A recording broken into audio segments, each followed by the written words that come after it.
Bonjour, bonsoir à tout le monde. C'est votre tout monde, soit de Kimbazi, Longi de l'école initiatique Kimuntu, école initiatique d'élévation de conscience.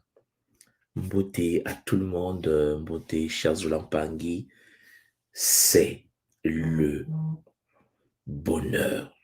Et oui, Mpangi, après une absence multidimensionnelle, on est de retour. Comme vous le savez, le Kisalo ne peut pas s'arrêter. Alors, Mpangi, il était important de revenir, mais de revenir encore en force, parce qu'on a passé des moments de purification, des moments de nettoyage, des moments d'équilibre au plus profond de la Martinique.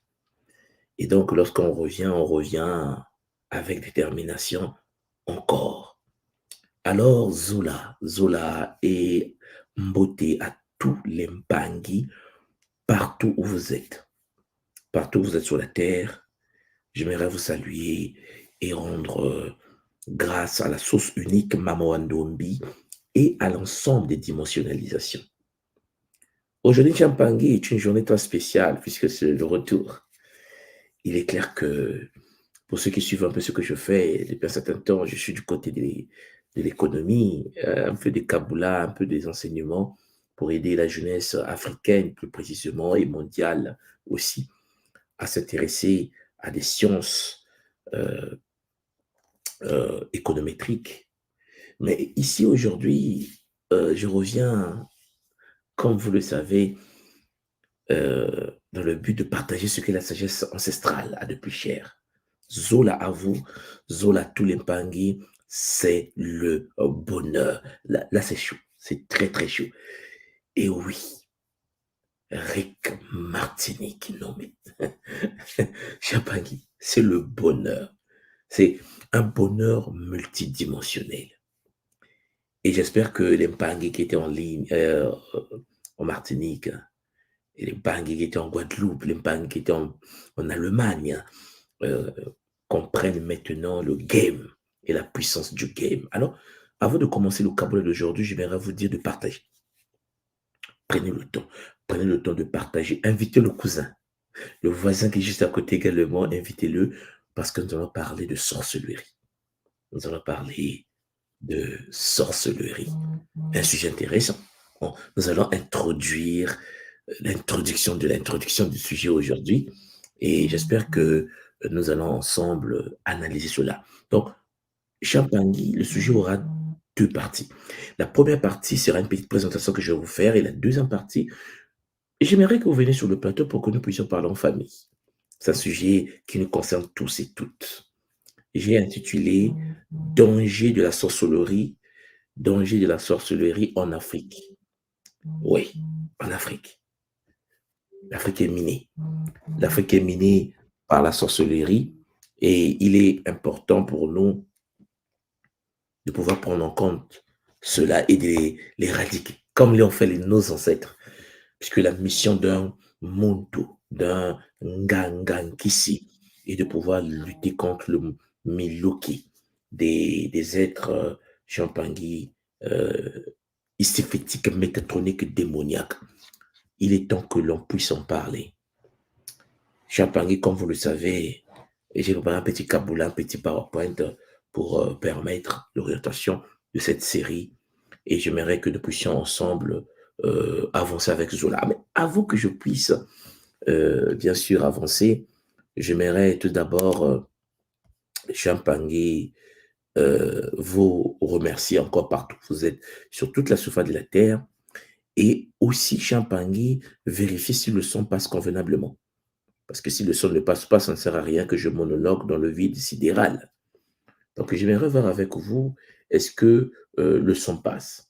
Est-ce que pendant que je suis en train de parler, est-ce que vous m'entendez? Est-ce que ça passe, chers Zolampagi? Est-ce que le son passe convenablement? Voilà. Là, je vérifie. Si le son passe, voilà, nous allons avancer alors.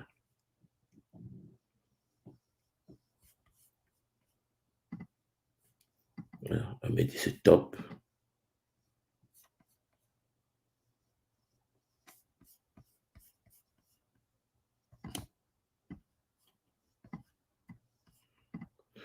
Voilà, avec des 5 sur 5, le son est OK, tout se passe bien. Alors, mes Pangui, avant que je puisse continuer, j'aimerais vérifier avec vous d'où vous m'écoutez. Quelle partie du monde vous êtes?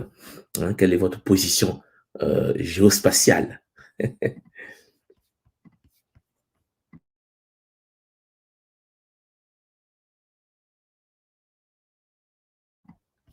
Voilà, je pense que tout est bon.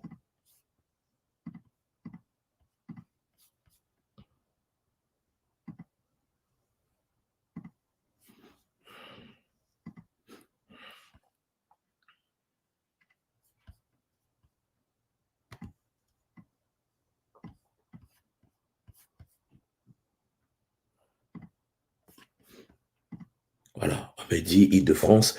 Les Mpangui écrivent, hein, invitez les cousins. Donc, je vais. Alors, je vais vous faire un petit kaboula, une image qui a été préparée par le centre. Voilà, de Ngamouanga, que je salue en passant depuis la Guadeloupe, hein. Alors, ici, vous avez ici les images, les images Guadeloupe, David, ah, David, David, la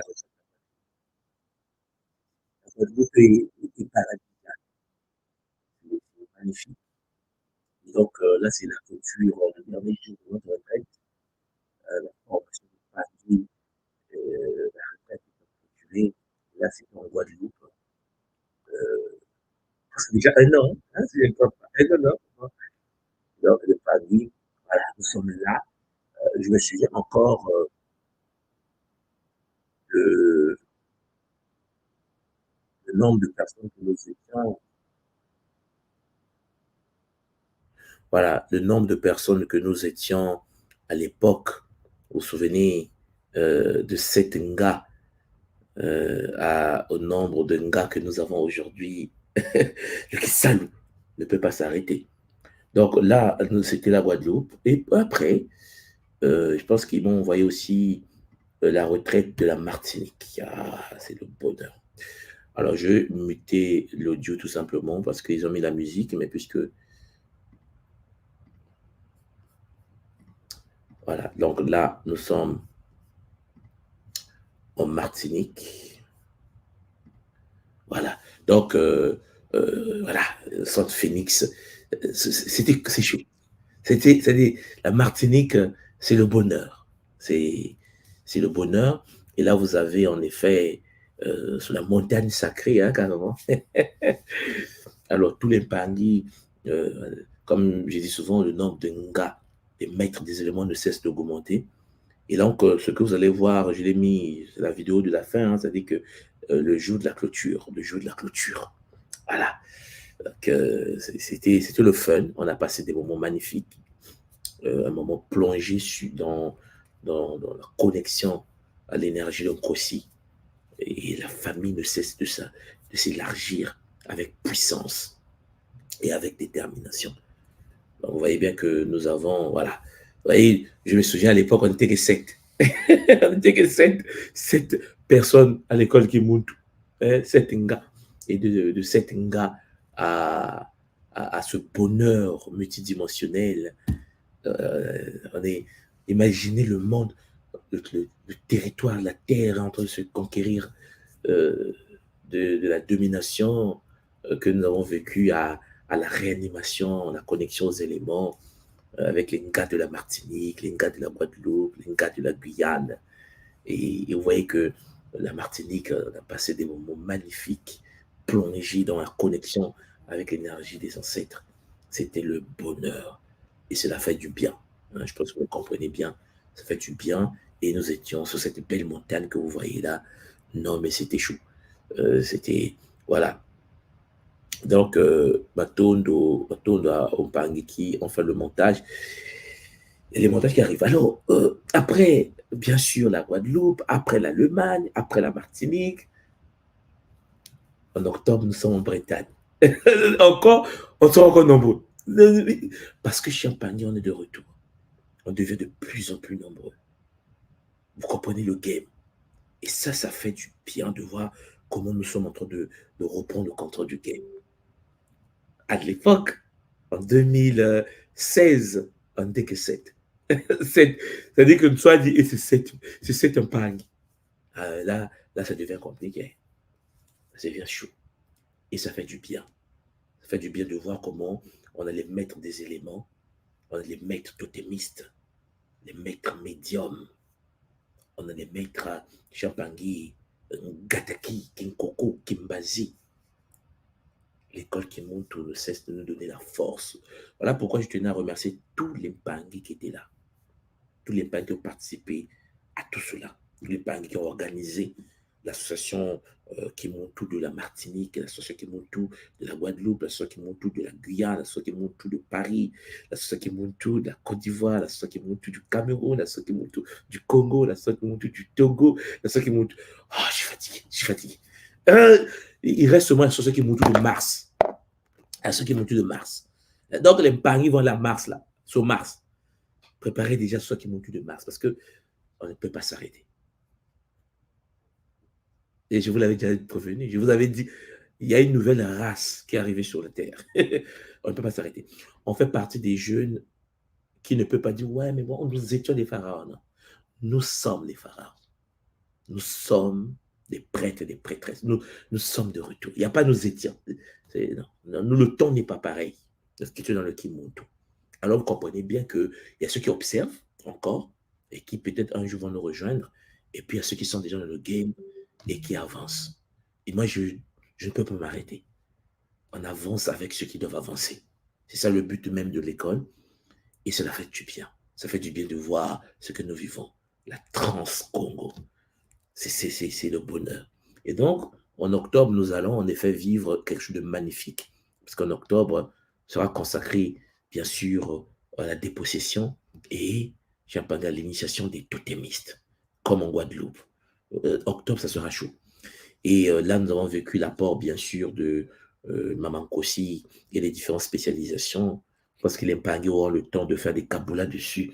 Parce que, comme vous savez, lorsque nous revenons des retraites, les gens sont en phase de décomposition multidimensionnelle. Ça prend du temps. Alors, partagez. Partagez Champangui, parce que ce soir sera une soirée, une nuit magnifique où nous allons, en effet, ensemble, avec bonheur, avancer sur la voie multidimensionnelle. Et de tout mon cœur, j'espère que les enseignements que vous recevez, les enseignements de Kimuntu, vous donnent de la force. Vous donnent de la force. Alors, mes Pangui, Zola à vous, nous allons ensemble avancer. Donc, aujourd'hui, j'aimerais en effet vous parler d'un sujet très sensible, mais on n'a pas le choix. Et comme vous le savez, nous sommes dans le Kimuntu. Et dans le Kimuntu, le travail, le Kisalu, ne peut pas s'arrêter. Alors partagez, invitez les voisins, invitez les cousins, invitez tout le monde. Et nous sommes de retour. Voilà, on agit. C'est la génération des êtres qui agissent. Alors, Mbangui, après avoir vécu cette transcendance en connexion avec Maman Kossi, 10 jours de purification, 10 jours de nettoyage, il est important que je vous parle de ce sujet. Danger de la sorcellerie en Afrique. Introduction d'abord. Je vais aller doucement parce que c'est un sujet qui me tient beaucoup à cœur. C'est un sujet qui nous concerne tous et toutes. Et je pense de tout mon cœur que cela va nous aider à nous guérir encore plus. Alors, Champangui, pour ceux qui ont un esprit ouvert, prenez le temps. Voilà. Prenez le temps de digérer ce que nous allons faire. Prenez le temps de savourer ce que les ancêtres veulent que nous puissions devenir. Parce que nous sommes nés, Champangui, pour apporter un changement.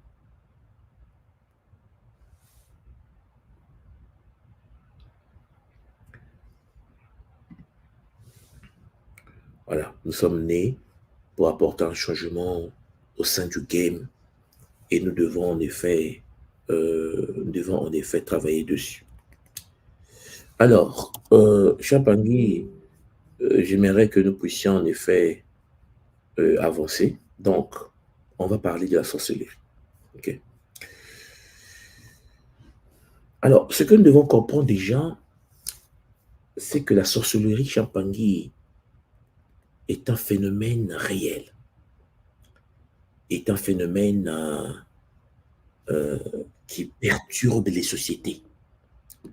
Et je veux que nous cernions cela, avant même que je puisse avancer. La tradition Congo, notre tradition de l'école qui monte, tout comme les anciennes traditions primordiales, ont toujours eu pour mission de combattre les méfaits de la sorcellerie. Et donc, ça, c'est quelque chose souvent que nous ne faisons pas attention. Mais la sorcellerie est là. Et il y a des gens qui sont initiés à la sorcellerie, il y a des gens qui se font initier, il y a des gens qui sont nés sorciers. Il y a la sorcellerie de naissance et la sorcellerie par initiation, et la sorcellerie est une réalité. Et ça fait des dégâts, des vrais dégâts. Souvent, on est victime de la technologie. Vous savez, moi, je suis à Tokyo. Et ici au Japon, on peut être victime d'une certaine forme d'illusion technologique en pensant que les gratte-ciel, la robotique, la nanotechnologie, la biotechnologie, la spinotronique, tout ce que nous voyons, c'est le monde réel. Non. Champagne, il existe un autre monde qui est juste à côté, qui est imbriqué du monde technologique, hein, que l'on appelle le monde des esprits. Et ici à Tokyo, par exemple, vous savez, c'est un peuple très spirituel. Ils sont dans le shintoïsme et les cultes Champangui du shintoïsme, qui est un culte animiste, comme en Afrique.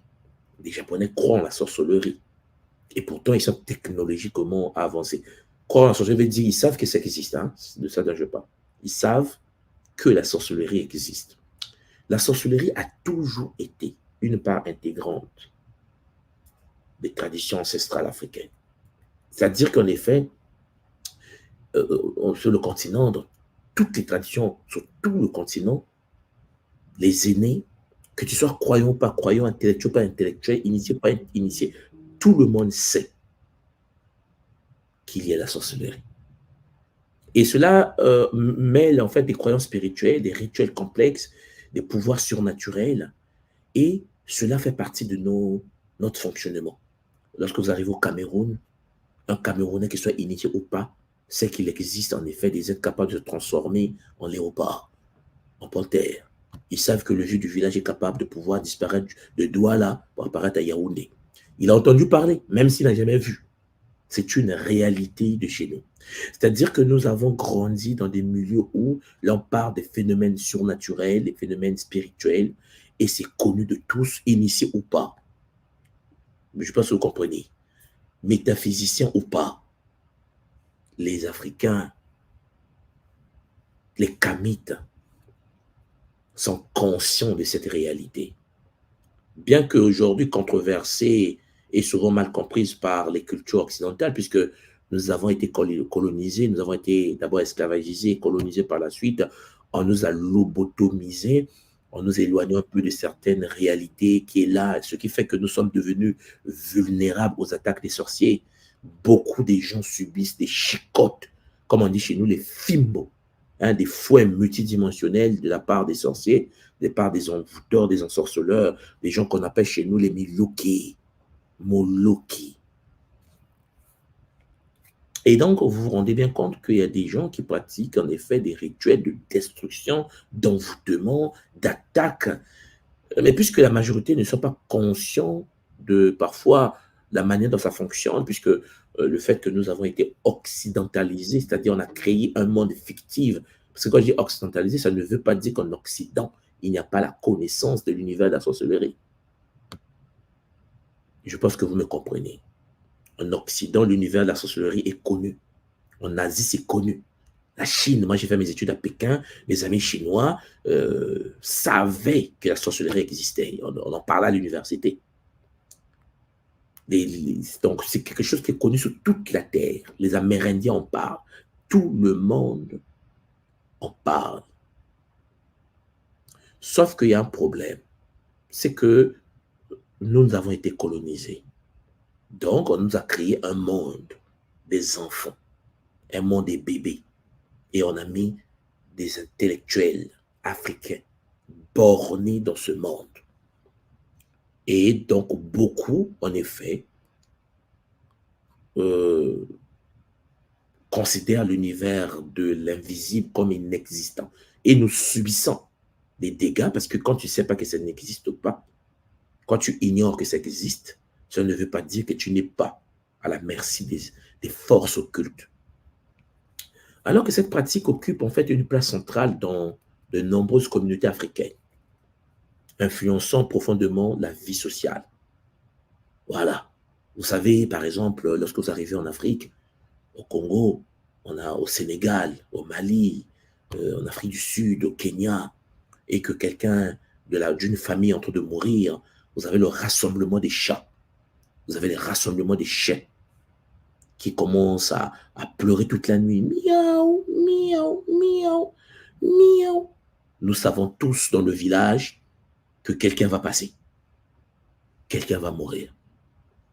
C'est une réalité, je vais dire, culturelle.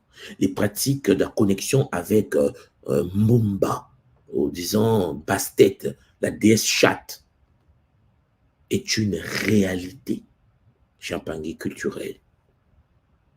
Alors, ça impacte notre vie sociale, ça impacte notre vie économique et même politique. Parce qu'en effet, certains politiciens, certains hommes d'affaires pratiquent de la sorcellerie pour faire du business. C'est pour cela que, vous comprenez, lorsque l'on parle par exemple du monde des affaires, du monde du business, vous savez, il y a deux types d'Africains. Non, il y en a trois types.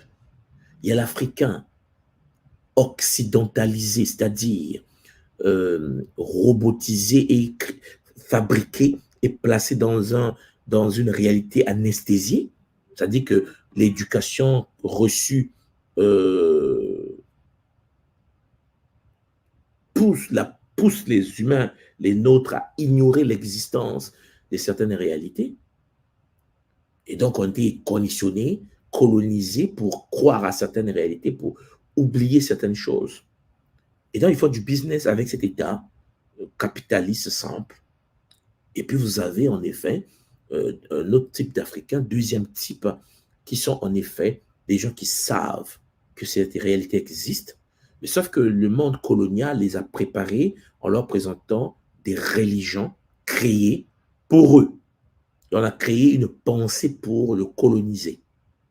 Le coloniser, donc, pense se réfugier face à la sorcellerie dans des structures créées par le colon. Et après, il y a un troisième type des êtres sur le continent, les initiés. C'est-à-dire qu'ils savent que ça existe, ils sont initiés pour faire face et pour combattre le bon combat, lutter contre les forces de la sorcellerie, les forces occultes. Donc, vous voyez qu'il y a trois types d'hommes d'affaires sur le continent. Et les hommes d'affaires occidentalisés, il a fini l'université, il a fait l'université d'Oxford, d'Harvard, de Cambridge, MIT, il rentre au pays et se fait intellectuel et meurt le lendemain. On dit qu'il est mort de AVC. Et il pense que la vie est simple. Et puis, on dit il est mort. Point. Parce que le sorcier sait comment manipuler les forces. Il sait comment attaquer. Il y a quelque chose qu'on appelle chez nous au Congo, Mopandi ou Mwanza. Pour ceux qui sont du Congo, je ne sais pas si, pour ceux qui sont de l'Afrique de l'Ouest ou quelque part, je ne sais pas si vous voyez de quoi je parle, mais s'il y a des Congolais en ligne, Mwanza, comment on le dit dans d'autres pays, je ne sais pas, hein, nous on dit Mwanza, hein, Mopandi, hein, le Bassou, comme on dit chez nous au Congo. C'est-à-dire qu'en effet, on te jette le cancer, quoi. Tu as le cancer, mais le cancer du sang issu de la sorcellerie. On te détruit, mais littéralement par des armes. Tu n'as aucune idée de ces armes. Parce qu'en effet, tu n'as pas été éduqué à comprendre que tu n'as pas à lutter contre le sang et la chair, ni contre les princes de ce monde, mais contre les dominations dans le monde occulte. C'est-à-dire qu'on te le dit à l'église, mais j'ai empangué les outils. Les outils ne sont pas à la disposition parce que tu es considéré comme un simple colonisé qui, en effet, s'est éloigné de sa propre tradition. Donc, vous voyez, Mbangi, nous sommes dans une réalité où l'Afrique, notre continent,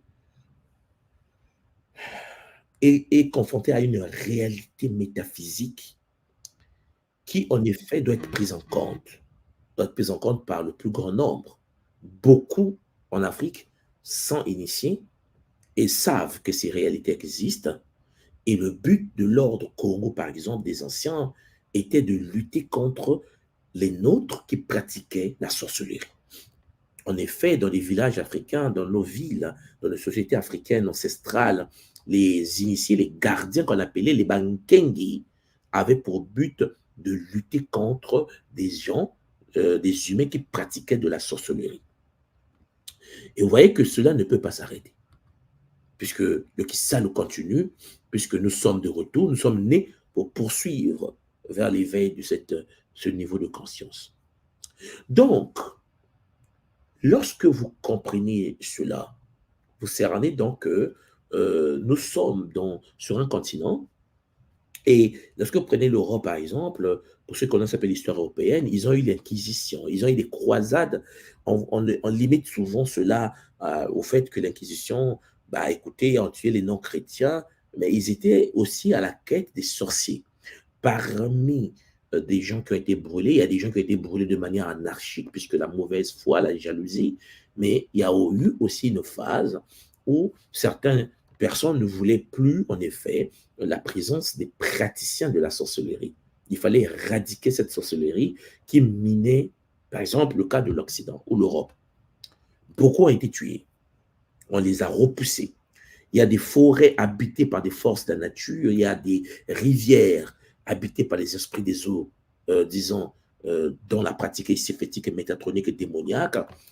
Ils l'ont bétonné, ils ont éradiqué les forêts, ils ont repoussé les forces de la nature qui étaient en relation avec certains humains pour pratiquer la sorcellerie, certaines divinités naturelles, hein, qui demandaient du sang et qui faisaient des pactes de sang avec les humains, ont été combattus pendant des siècles dans certains territoires comme en Europe.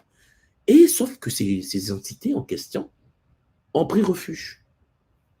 Ils se sont déplacés. Ils ont ouvert des vortex qu'on appelle chez nous les Singini et sont projetés sur d'autres milieux, sur d'autres lieux pour éviter en effet d'être combattus. Et donc, ils sont retrouvés en Afrique. Beaucoup se sont retrouvés en Afrique. En fait, ce que je suis en train de vous dire, c'est que le continent africain s'est retrouvé, puisque la diplomatie mystique a été brisée, les temples ont été brisés, les prêtres ont été tués, parce qu'il y a une diplomatie physique des personnes, il y a aussi une diplomatie spirituelle des entités. Les esprits ne se déplacent pas n'importe comment d'un territoire à un autre territoire. Il existe des lois liées au monde de l'invisible. Les esprits se déplacent en respectant des principes. Il y a des, il y a des, il y a des, il y a des, il y a l'immigration spirituelle, ou disons mystique.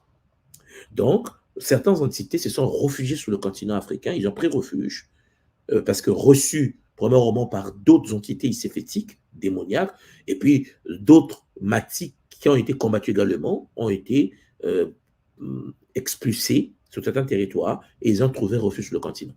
Donc nous avons sur le continent chez nous des réfugiés politiques du monde des esprits, du monde de l'eau, du feu, du monde de la forêt, du monde des ailes, des montagnes, les esprits des montagnes, des vallées, ainsi de suite, qui se sont retrouvés sur le continent africain.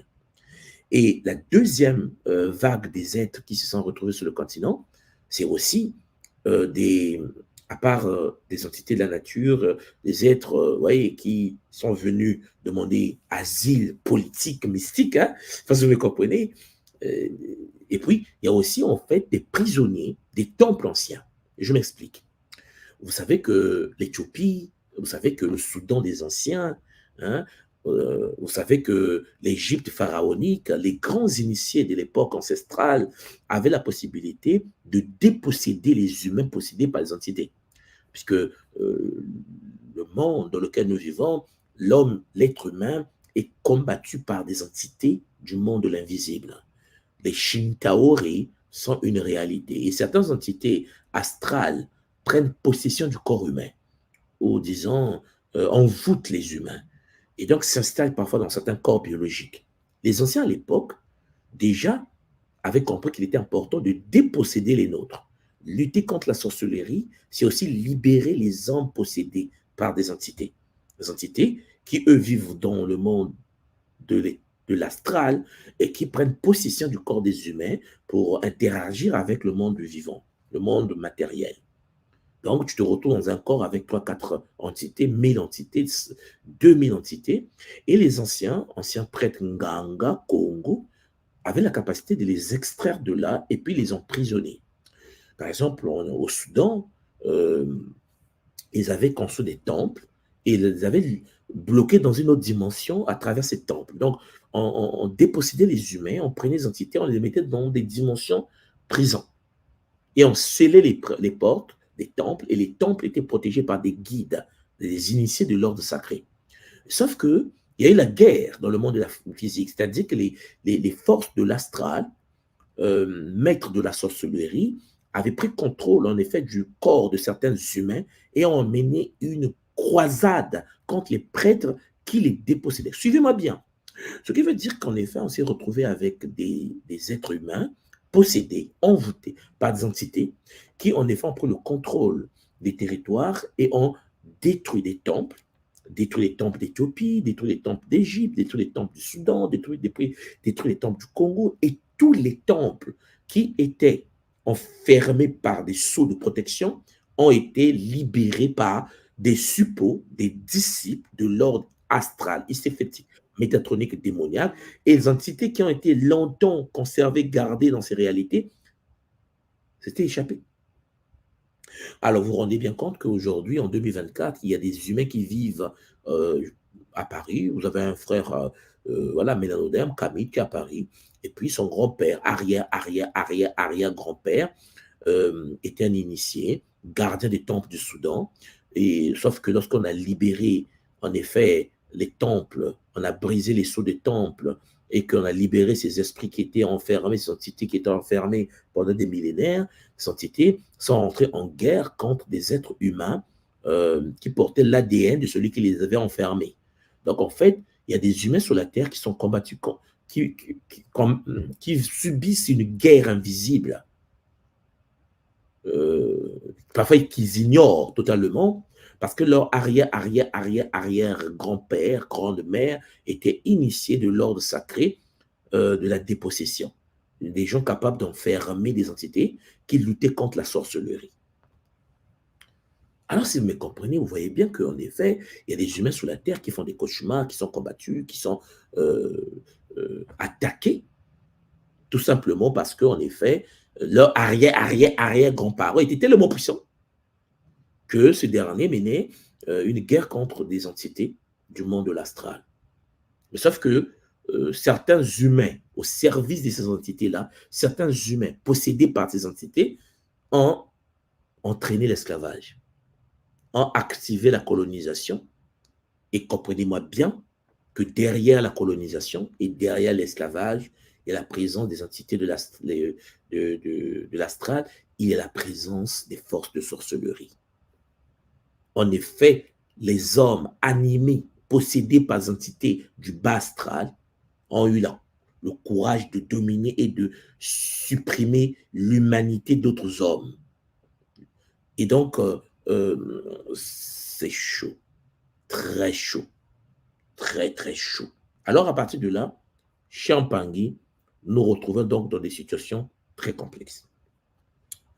Alors, vous devez comprendre qu'il y a des définitions et croyances que je vais vous présenter au niveau de cette sorcellerie, puisque la sorcellerie africaine est définie comme l'utilisation des pouvoirs surnaturels, souvent transmis de génération en génération, dans le but d'influencer les événements, les relations ou la santé des individus. C'est-à-dire que chez Mpangui, sur le continent africain, vous avez des gens. Alors, je me limite au continent africain parce que on a dit, mais soit c'est partout. Oui, comprenez-moi bien, je suis d'origine africaine. Ok, je pars d'un territoire que pour que vous, voilà. Et puis, par extrapolation, vous pouvez voir que c'est partout pareil, ok? Parce que la planète est en combat. La planète est combattue. Les forces de l'astra sont partout, dans toutes les traditions de la Terre, ok? Donc, je ne joue pas à la sorcellerie au niveau africain pour que vous me compreniez seulement. C'est comme un exemple que je prends. Hein? Cas particulier, cas particulier. 2 points. Sorcellerie en Afrique, ok? Mais c'est partout pareil.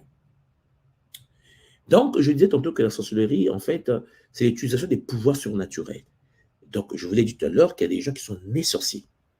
C'est-à-dire qu'il y a des gens qui sont nés sorciers, et puis il y a des gens, en effet, il y a des gens qui sont initiés dans la sorcellerie. Nous, on appelle ça, en Congo, Ndikila. Ndikila. C'est-à-dire qu'on avait bouffé la viande humaine. Il y a des gens initiés dans le ventre de leur mère. C'est les bébés initiés. Sorcellerie. Et puis, il y a des gens qui sont, en effet, initiés après la naissance. OK? Voilà. Donc, je précise bien que la sorcellerie est une réalité et qui, en fait, permet à certains humains d'utiliser des pouvoirs surnaturels. Et les pouvoirs sont souvent transmis de génération en génération dans le but d'influencer les événements.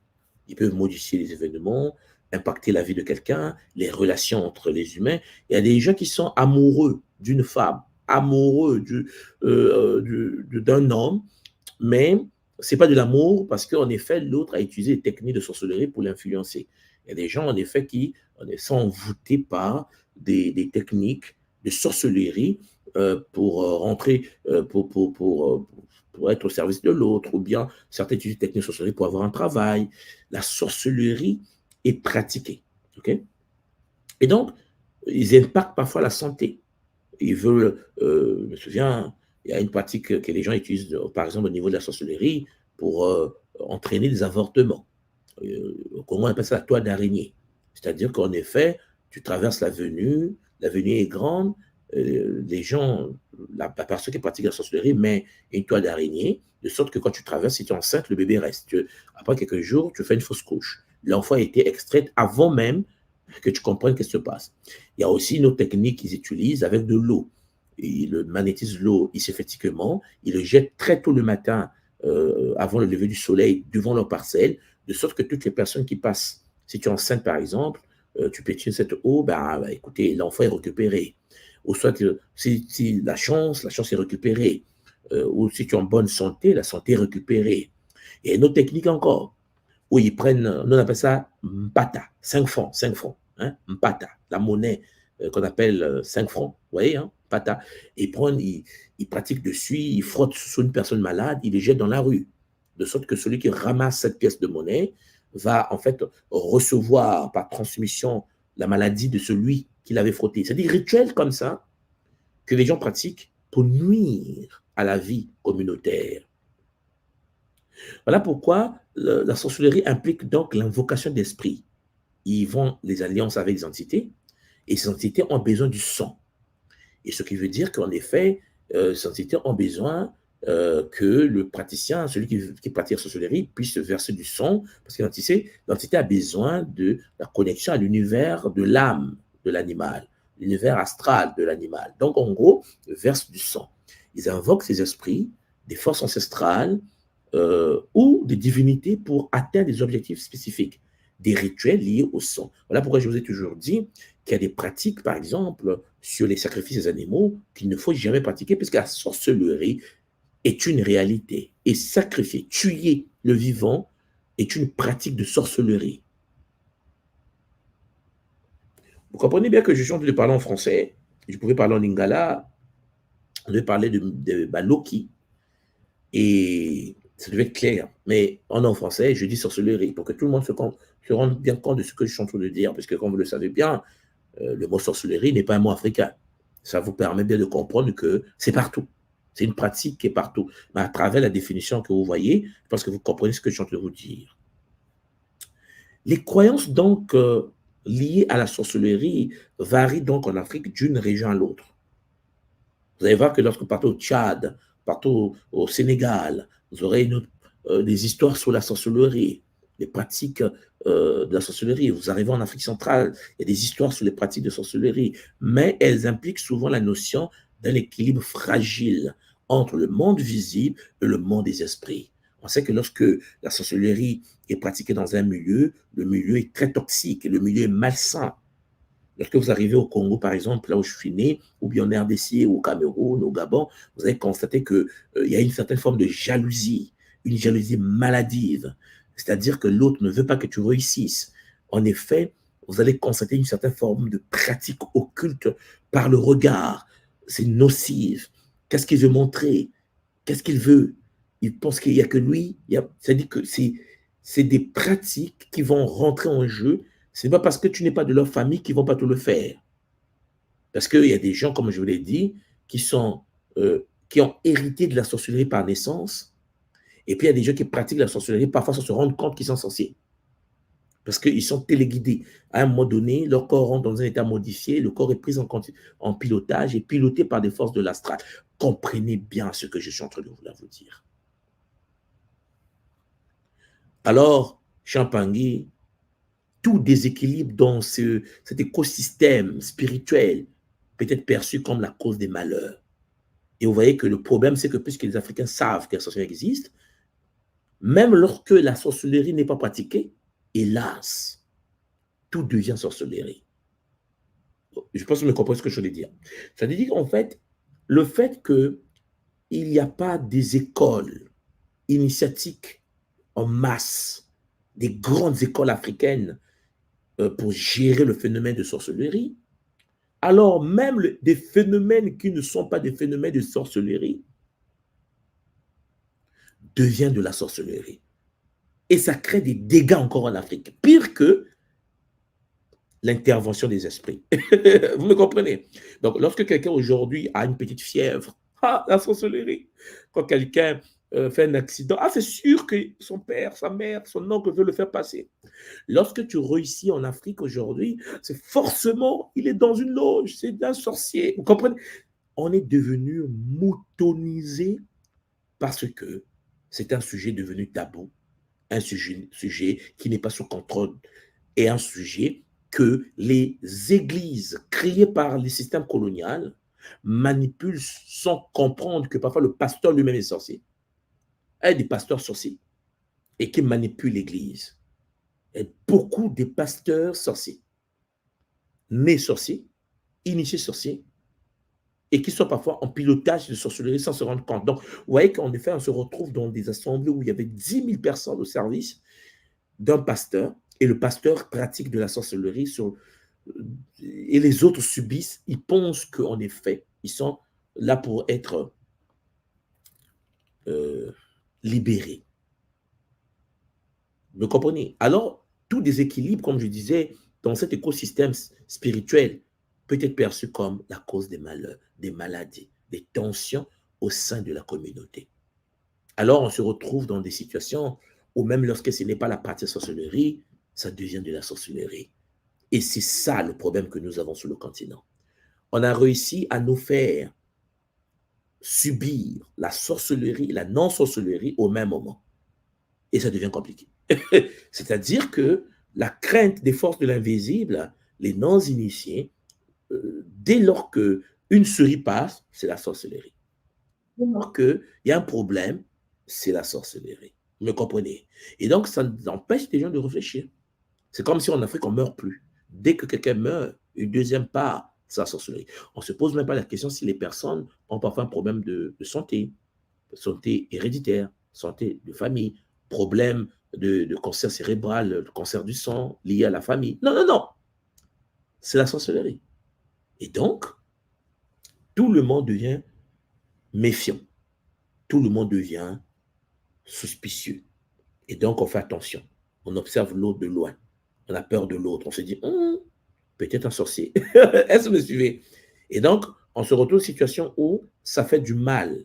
Que ce soit sorcellerie ou pas, ça fait du mal. Champagne. Et donc, les esprits jouent un rôle central pour nous dans la cosmogonie de la sorcellerie africaine. Pourquoi? Parce qu'ils sont considérés comme étant des intermédiaires puissants, pouvant apporter des bénédictions ou des malédictions sur la nature des rituels effectués en leur honneur. C'est-à-dire qu'en effet, certaines familles invoquent leurs ancêtres sorciers et certaines familles se connectent à des ancêtres qui ont combattu la sorcellerie. Parce que comme je vous l'ai dit, il y a deux groupes des êtres. Vous avez des êtres qui pratiquent la connexion, donc la lutte contre la sorcellerie, le fait de jeter des sorts, le fait d'envoûter les autres, le fait de marabouter les autres, ainsi de suite. Il y a des gens qui luttent contre ça. Les gardiens, les bankenge, les gardiens, les gens qui luttent contre la sorcellerie. Et puis de l'autre côté, vous avez des gens qui sont sorciers. Sorciers de naissance, sorciers initiés, sorciers sous pilotage. Ils ne savent même pas qu'il est sorcier. Et donc, à partir de là, Champangui, il y a deux groupes des êtres sur un continent qui, en effet, sont face à des forces de la nature, des réfugiés des autres mondes, des réfugiés des autres continents, qui sont retournés sur le continent, des êtres, des entités qui ont été enfermés depuis des millénaires dans les temples africains, qui ont été libérés parce que ces temples ont été profanés par des colons eux-mêmes possédés, vous me comprenez, puisque, comme je vous l'ai dit, on ne peut pas mettre un autre homme dans l'esclavage, mettre les chaînes au cou d'une femme, s'il n'en est pas soi-même déjà possédé. Il n'y a qu'un envoûté possédé, astralisé, qui est capable d'ôter l'humanité à un autre être. Comprenez bien ce que je suis en train de dire. Donc, si vous me comprenez, j'espère que vous comprenez donc qu'il y a des pratiques et des rituels qui existent dans le domaine de la sorcellerie. Puisque les pratiques de divination, par exemple, jouent un rôle central dans la sorcellerie africaine. Et il y a beaucoup des Africains possédés par les entités l'astrale qui ont le don de divination.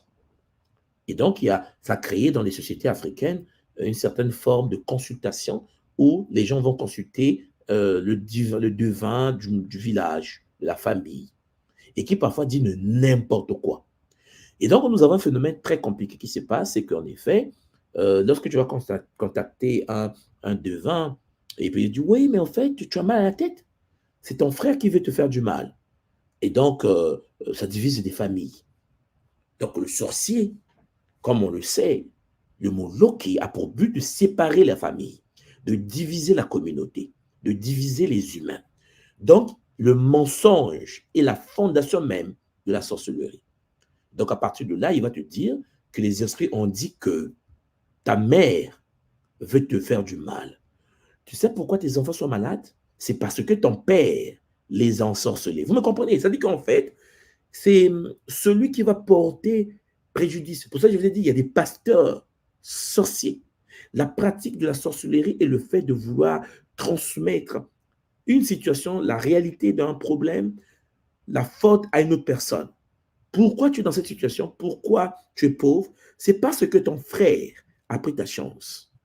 Vous comprenez la connerie? Et ça divise, puisque ça détruit des familles. Et donc, vous voyez,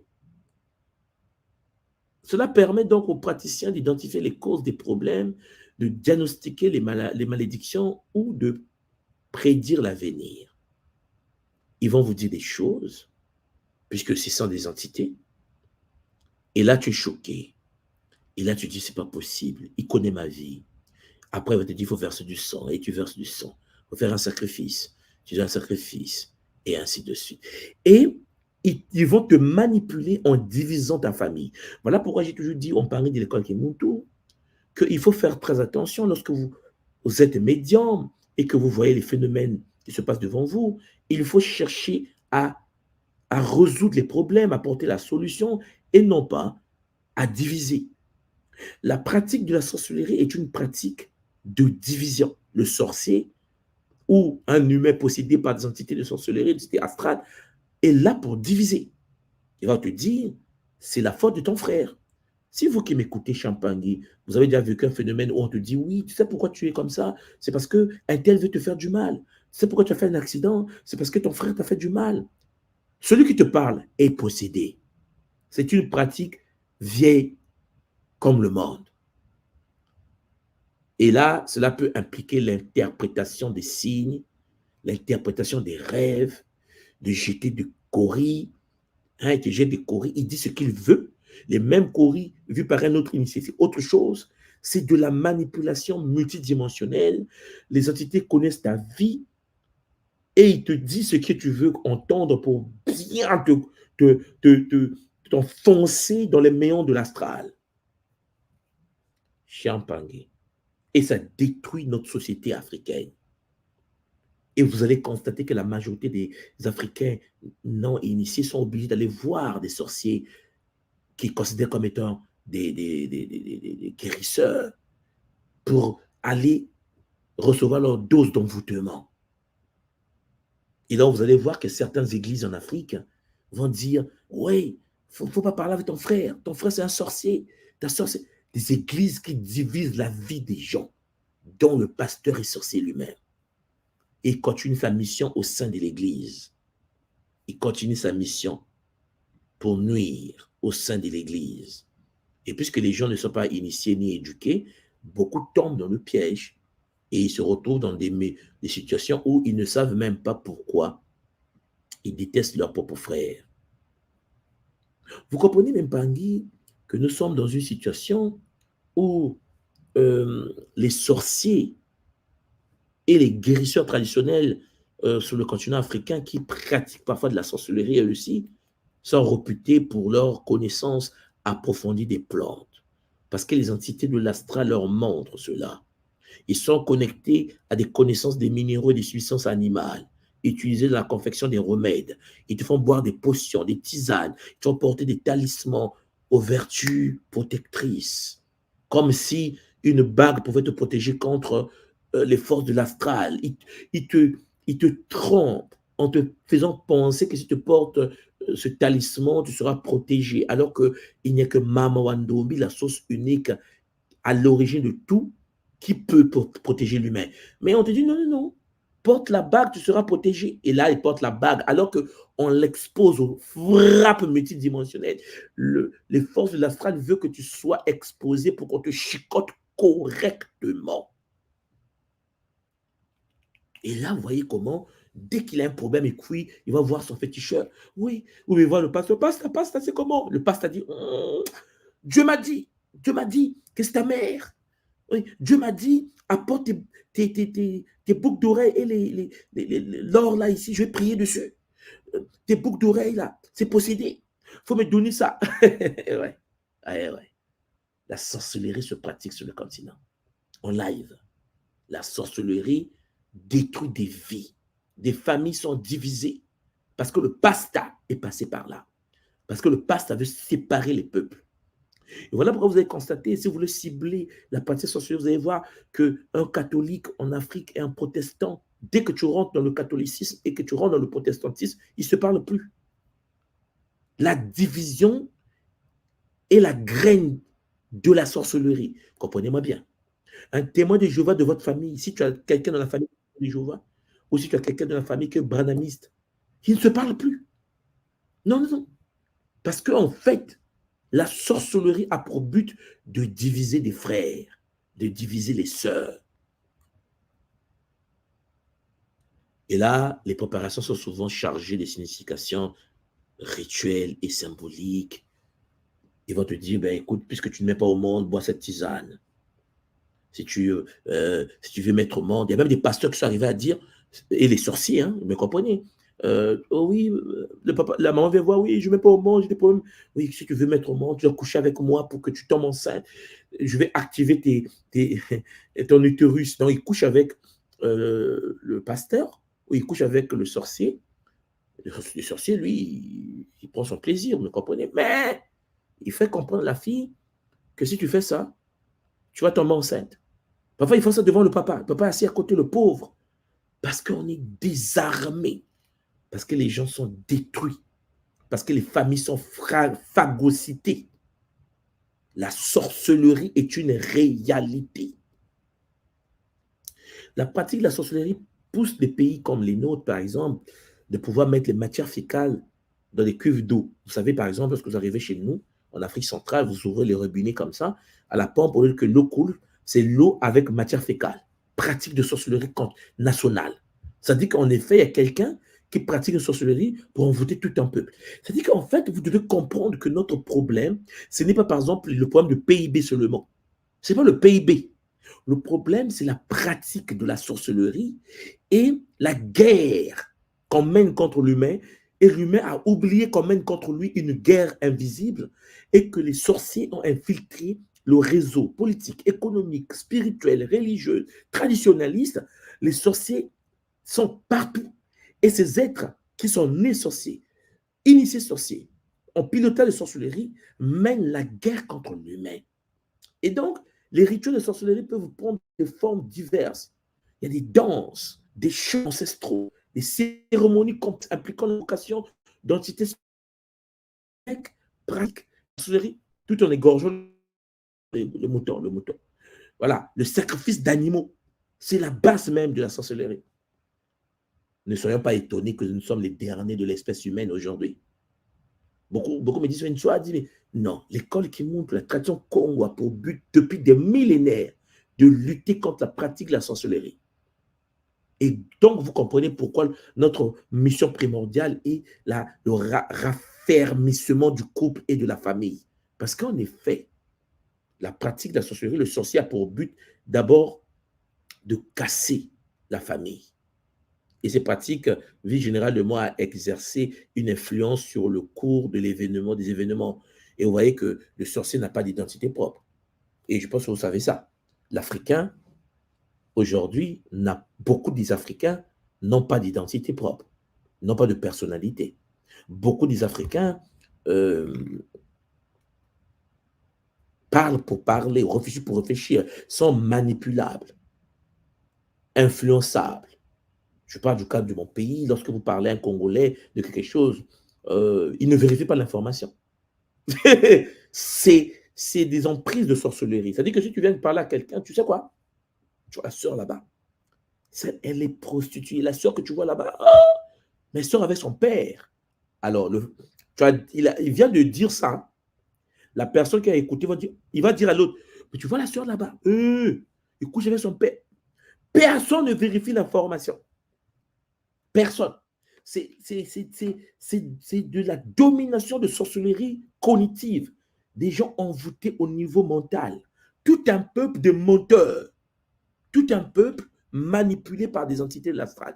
Parce qu'en effet, il n'y a que quelqu'un qui a le bout mondou, qui est capable de se poser des questions et d'avoir l'esprit critique pour dire non, attends d'abord. Pourquoi tu me parles mal de l'autre? Pourquoi tu. Non. Non, non, non. En Afrique, la sorcellerie est faite de sorte que dès que tu parles, dès qu'on dit quelque chose, la médisance, c'est les petits déjeuners qui tout le monde. Les petits déjeuners. Personne ne vérifie l'information. Personne. Personne n'a jamais vu là où Jésus est né. Hein. Tout le monde croit en ça. Personne n'a jamais vu où se trouvaient les mages, les rois mages. Les rois mages. Tout le monde croit en ça. Envoûtement continental. En fait, dès lors que tu commences à poser des questions, mais attends, tu es sûr qu'il y a eu le 25 décembre, la naissance, tu as dit, non, je suis d'accord. J'ai dit, non, calme-toi, dis à ton entité de se calmer. Je vais seulement analyser, ce n'est pas pour se battre. Celui qui est ensorcelé ou celui qui est déjà possédé est un être qui va rentrer dans une forme de colère parce que ce qu'il a en lui va créer une tension interne. C'est-à-dire qu'en fait, il est dans une possibilité. Il a déjà été envoûté. Quand tu es envoûté, tu as du mal à voir ce qu'on te dit. Tu es comme, ouais, ok. Il a traversé l'océan. Moïse avait son bâton. Ah ouais, Moïse est fort, hein. Toi, tu as vu ça. Ouais, mais toi, non, c'est pas normal. Tu poses trop de questions. Oh, tu as vu ça où? Est-ce qu'il y a des preuves? Oh, même s'il n'y a pas de preuves, c'est écrit. C'est écrit où? Dans le livre. Le livre là, oui. Est-ce que tu sais que le livre là a été imprimé dans la même entreprise où on a imprimé la Bible du diable? Oh, toi, tu t'es fou! Non, mais non, je te parle plus. Païen! Ah, le sorcier. En fait, le sorcier a envoûté. Quand le sorcier a mis la graine de l'envoûtement, la personne est désarmée. La personne est intellectuellement inapte. La personne a du mal à cogiter. Vous voyez? Et la personne est perdue. Et lorsqu'on lui dit que son ancêtre était un sorcier, il a dit, ouais, mon ancêtre était un sorcier. Ils sont venus nous libérer, vous voyez? Ils sont venus nous libérer. Vous voyez? Et tout ce qui lui appartient, c'est le mal. On lui dit, tout ce qui est à toi est le mal. Il dit tous, oui, ce que l'Africain, c'est pas bon. Ouais, ça, c'est quand on t'a déjà ensorcelé. Il est sous l'emprise des forces de l'astral. Donc, les sorciers en question, sur le continent, font des dégâts. Et donc, il y a des conséquences de la sorcellerie sur les individus et la société, puisque ce sont des pratiques qui sont là et qui font beaucoup de mal sur le continent. Par exemple, sur les effets individuels, sur chacun. La croyance en la sorcellerie peut avoir des conséquences dévastatrices sur les individus, pouvant entraîner des maladies. Les gens pratiquent la sorcellerie, ça entraîne des maladies, des malédictions, des accidents ou même la mort. Beaucoup perdent leur vie parce qu'ils sont dans les pratiques de sorcellerie. Les personnes soupçonnées d'être ensorcelées peuvent subir des discriminations. Vous savez, prenez le cas par exemple d'un pays comme la République démocratique du Congo, notre beau Congo, hein, avec Kinshasa, la belle Kinshasa. Vous allez voir qu'à Kinshasa, en RDC, la sorcellerie a atteint le niveau summum. C'est-à-dire, j'ai jamais vu ça. Quand j'étais à Kin, j'ai dit, mais c'est pas possible. C'est-à-dire que les sorciers ont quadrillé le pays. Et donc, les sorciers travaillent dans les églises. Parce qu'ils ont réussi quelque chose de magnifique en RDC, c'est que la majorité des sorciers ont intégré l'église. Comme je vous l'ai dit, les pasteurs, les femmes comme les hommes sont devenus des pasteurs. Les sorciers, hein, devenus des pasteurs en cravate. Cravate. Et donc, à partir de là, les pasteurs, les sorciers ont décidé de détruire la vie des enfants indigos.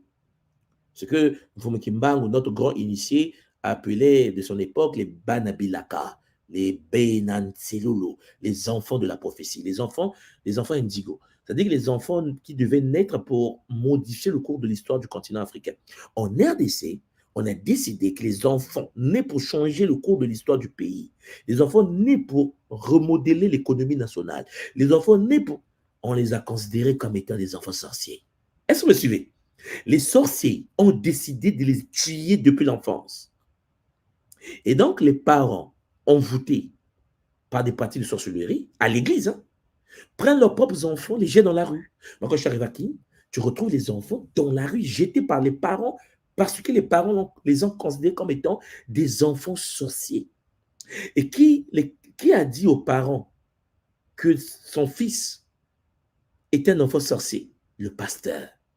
Le parent est tellement hypnotisé par la sorcellerie qu'il ne comprend pas que le pasteur est en train de détruire sa famille. Mais non, ça passe. Hein, ça passe. Alors, vous pensez que quelqu'un, un monsieur en cravate, en plein soleil, hein, qui arrive à jeter son fils dans la rue, monsieur là, peut changer quelque chose au niveau national? Pensez-vous qu'un père ou une mère capable de jeter sa fille dans la rue parce que le pasteur lui a dit c'est un sorcier est capable d'apporter quelque chose dans la communauté? Mais non. Vous comprenez le problème de notre continent? Ce n'est pas un manque de diplôme. En RDC, je vous assure, Champangui, les intellectuels, il y en a dans chaque ruelle, quoi. Vous avez des Congolais qui ont 4, 5 doctorats. Les Quinois, brillants, il n'y en a pas. C'est chaud. Il n'y a que des sourdoués en RDC. Je dis ça comme ça pour que vous me compreniez. Les diplômés, il y en a en pagaille. Docteur en économie, docteur en mécanique, docteur en ceci, professeur de droit. La RDC n'a que ça. Mais sauf que ce que je de vous dire, c'est qu'en effet, lorsque quelqu'un est ensorcelé, le diplôme, on s'en fout de ça. Ton diplôme n'a rien à voir avec la réalité du game. Le diplôme est un papier que tu as reçu parce que tu as bûché. Mais sauf que lorsque un père, malgré son doctorat, 4, 5, 6 doctorats, arrive à jeter sa fille dans la rue parce que le pasteur qui est à niveau BPC ou CEP lui a dit que cette fille est possédée par des entités de l'astral et que le père en question, sous l'effet de la sorcellerie, jette son enfant dans la rue, vous comprenez bien que ce monsieur est un danger public pour la société. Alors imaginez un pays comme la République démocratique du Congo, notre territoire sacré, où nous avons beaucoup de nos frères et sœurs, nos enfants qui sont jetés dans les rues. Ils sont nombreux parce que les pasteurs ont décidé de les supprimer comme étant des sorciers. Les enfants indigos de la prophétie de Kimbangu se retrouvent donc jetés dans la rue parce que les sorciers ont pris le contrôle sur un territoire. Vous comprenez pourquoi je suis en train de parler ce soir. Il est très important de reprendre les choses en main. Alors, quand je parle de la République démocratique du Congo, je parle du Congo-Brazzaville, je parle de Gabon, je parle du Cameroun, je parle du Tchad, je parle de tous nos pays africains où les sorciers sont devenus les maîtres du game. Et ceux qui sont de l'ordre de Maat, ceux qui sont de l'ordre du Bumuntu, On fout le game. Qu'est-ce qu'ils ils sont en Afrique du Sud cachés, ils sont en Belgique cachés, ils sont à Paris derrière Internet, ils sont cachés derrière parce qu'ils ont peur. Peur de quoi? Ben, du game sur le terrain. Pourquoi? Parce que les sorciers, les Moloké sont les maîtres du jeu sur un territoire où est né Mfumu Kimbangu, où est né Kimpamvita, où est né Champangi Matsua Mangoma. C'est-à-dire que, en fait, nous sommes en train de perdre le game à domicile. Alors, je précise bien que lorsque je parle du continent africain, je voulais préciser tout à l'heure, je suis également en train de vous parler des Antilles, pareil, je vous parle de l'Occident, pareil. Je n'ai pas envie de faire quelque chose de général, je fais un cas particulier. Je veux que vous compreniez ce que je suis en train de vous dire. C'est qu'en effet, les sorciers qui pratiquent, les gens qui pratiquent de la sorcellerie,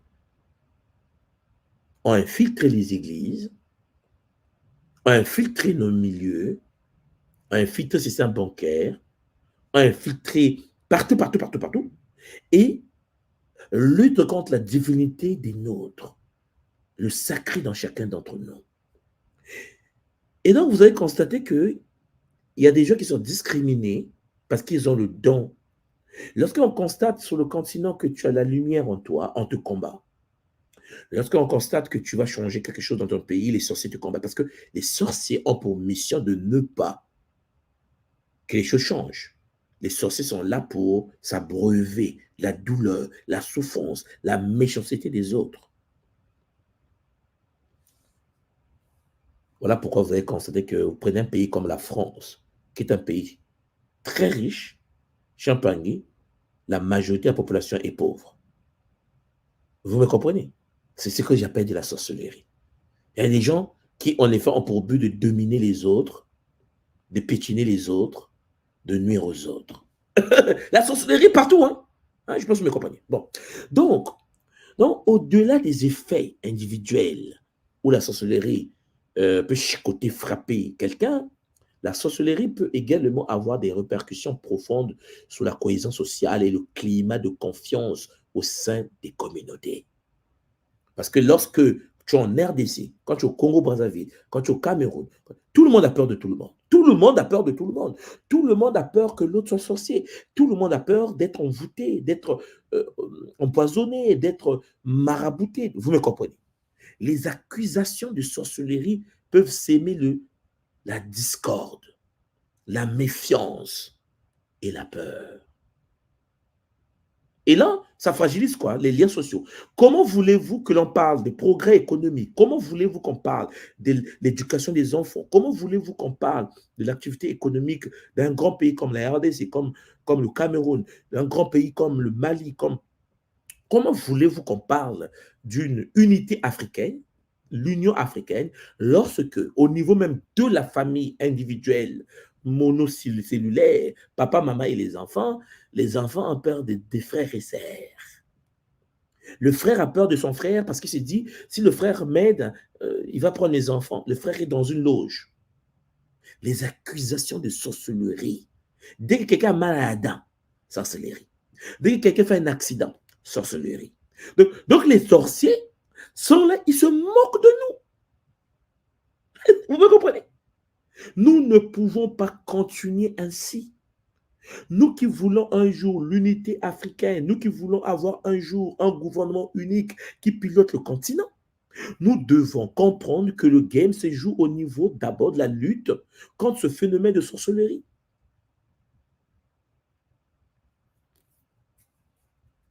Et il faut que nous comprenions cela.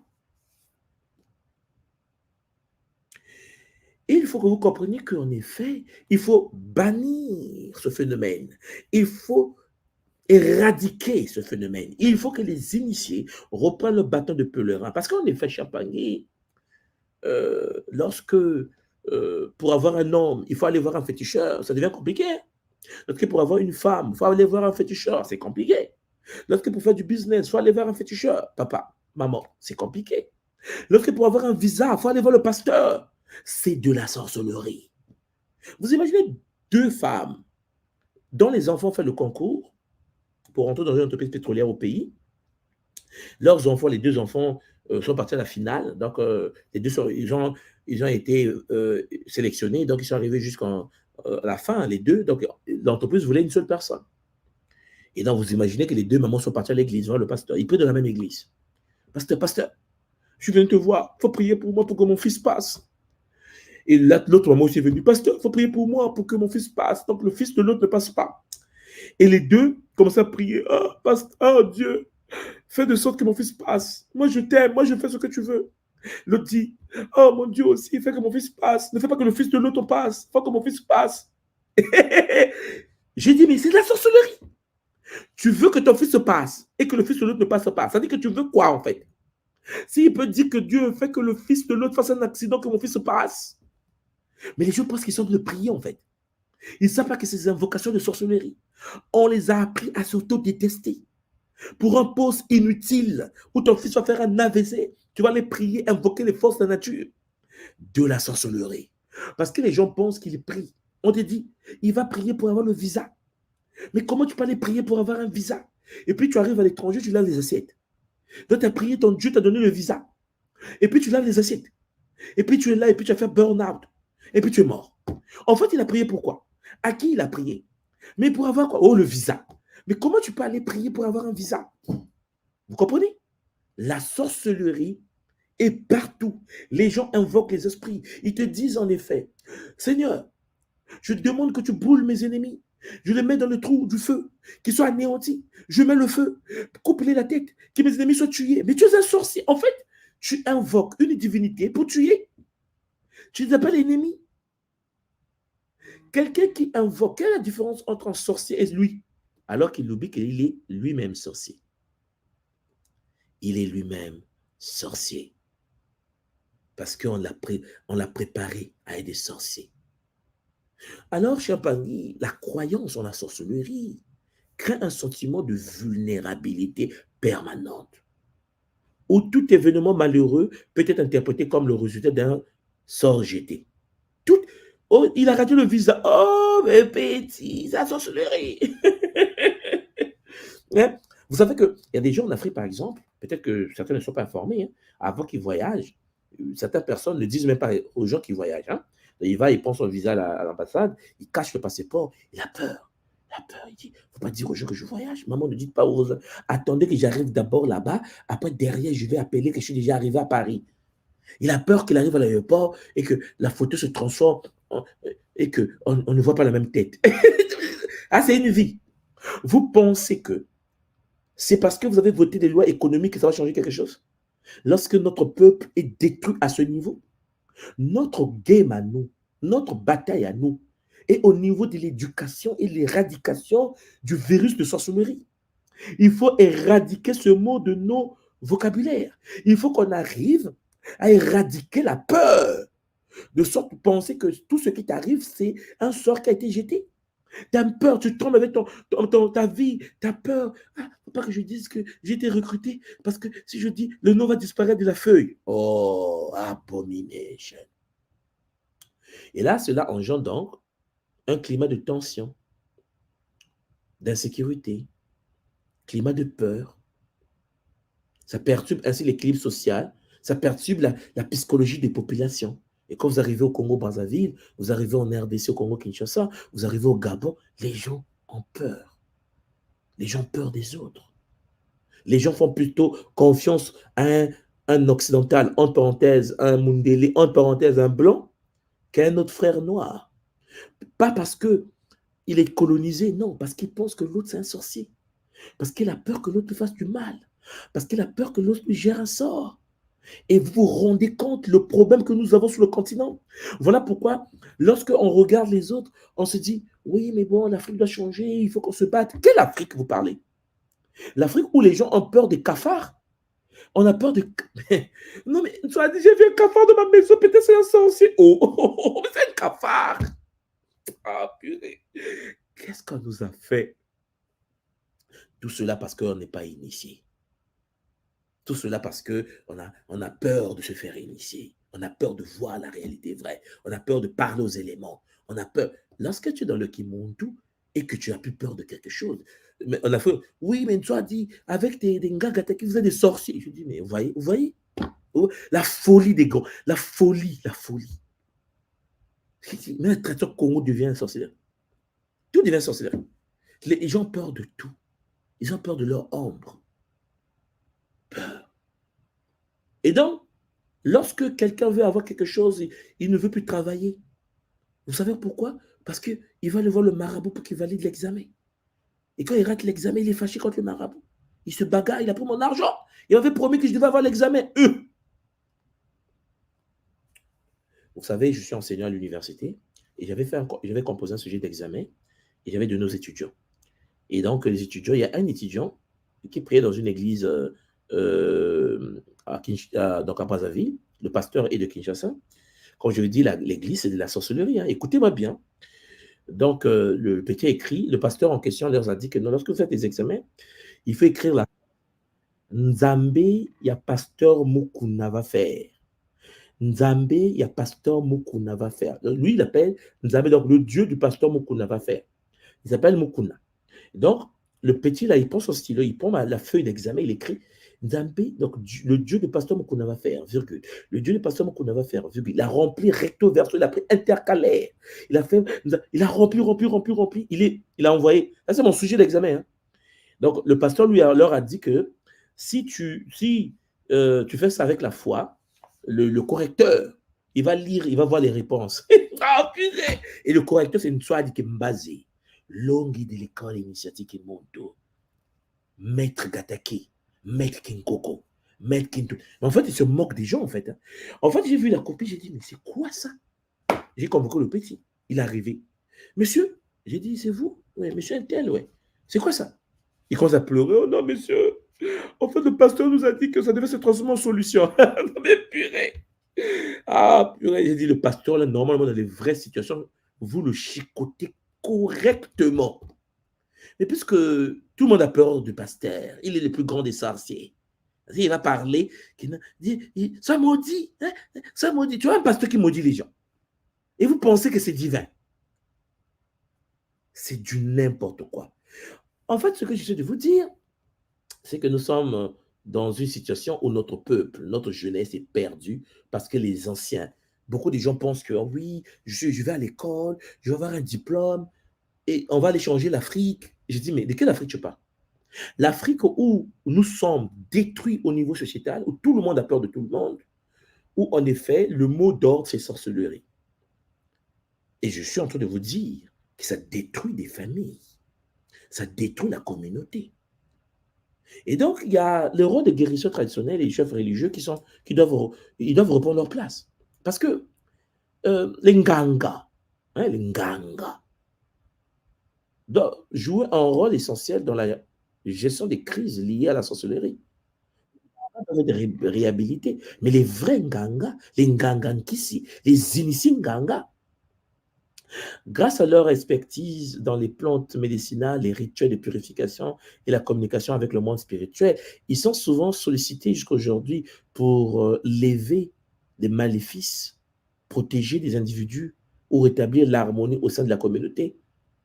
Mais sauf que même les ngangas sont infiltrés. Donc en gros, il faut une certaine forme de purge. Il faut nettoyer les initiés.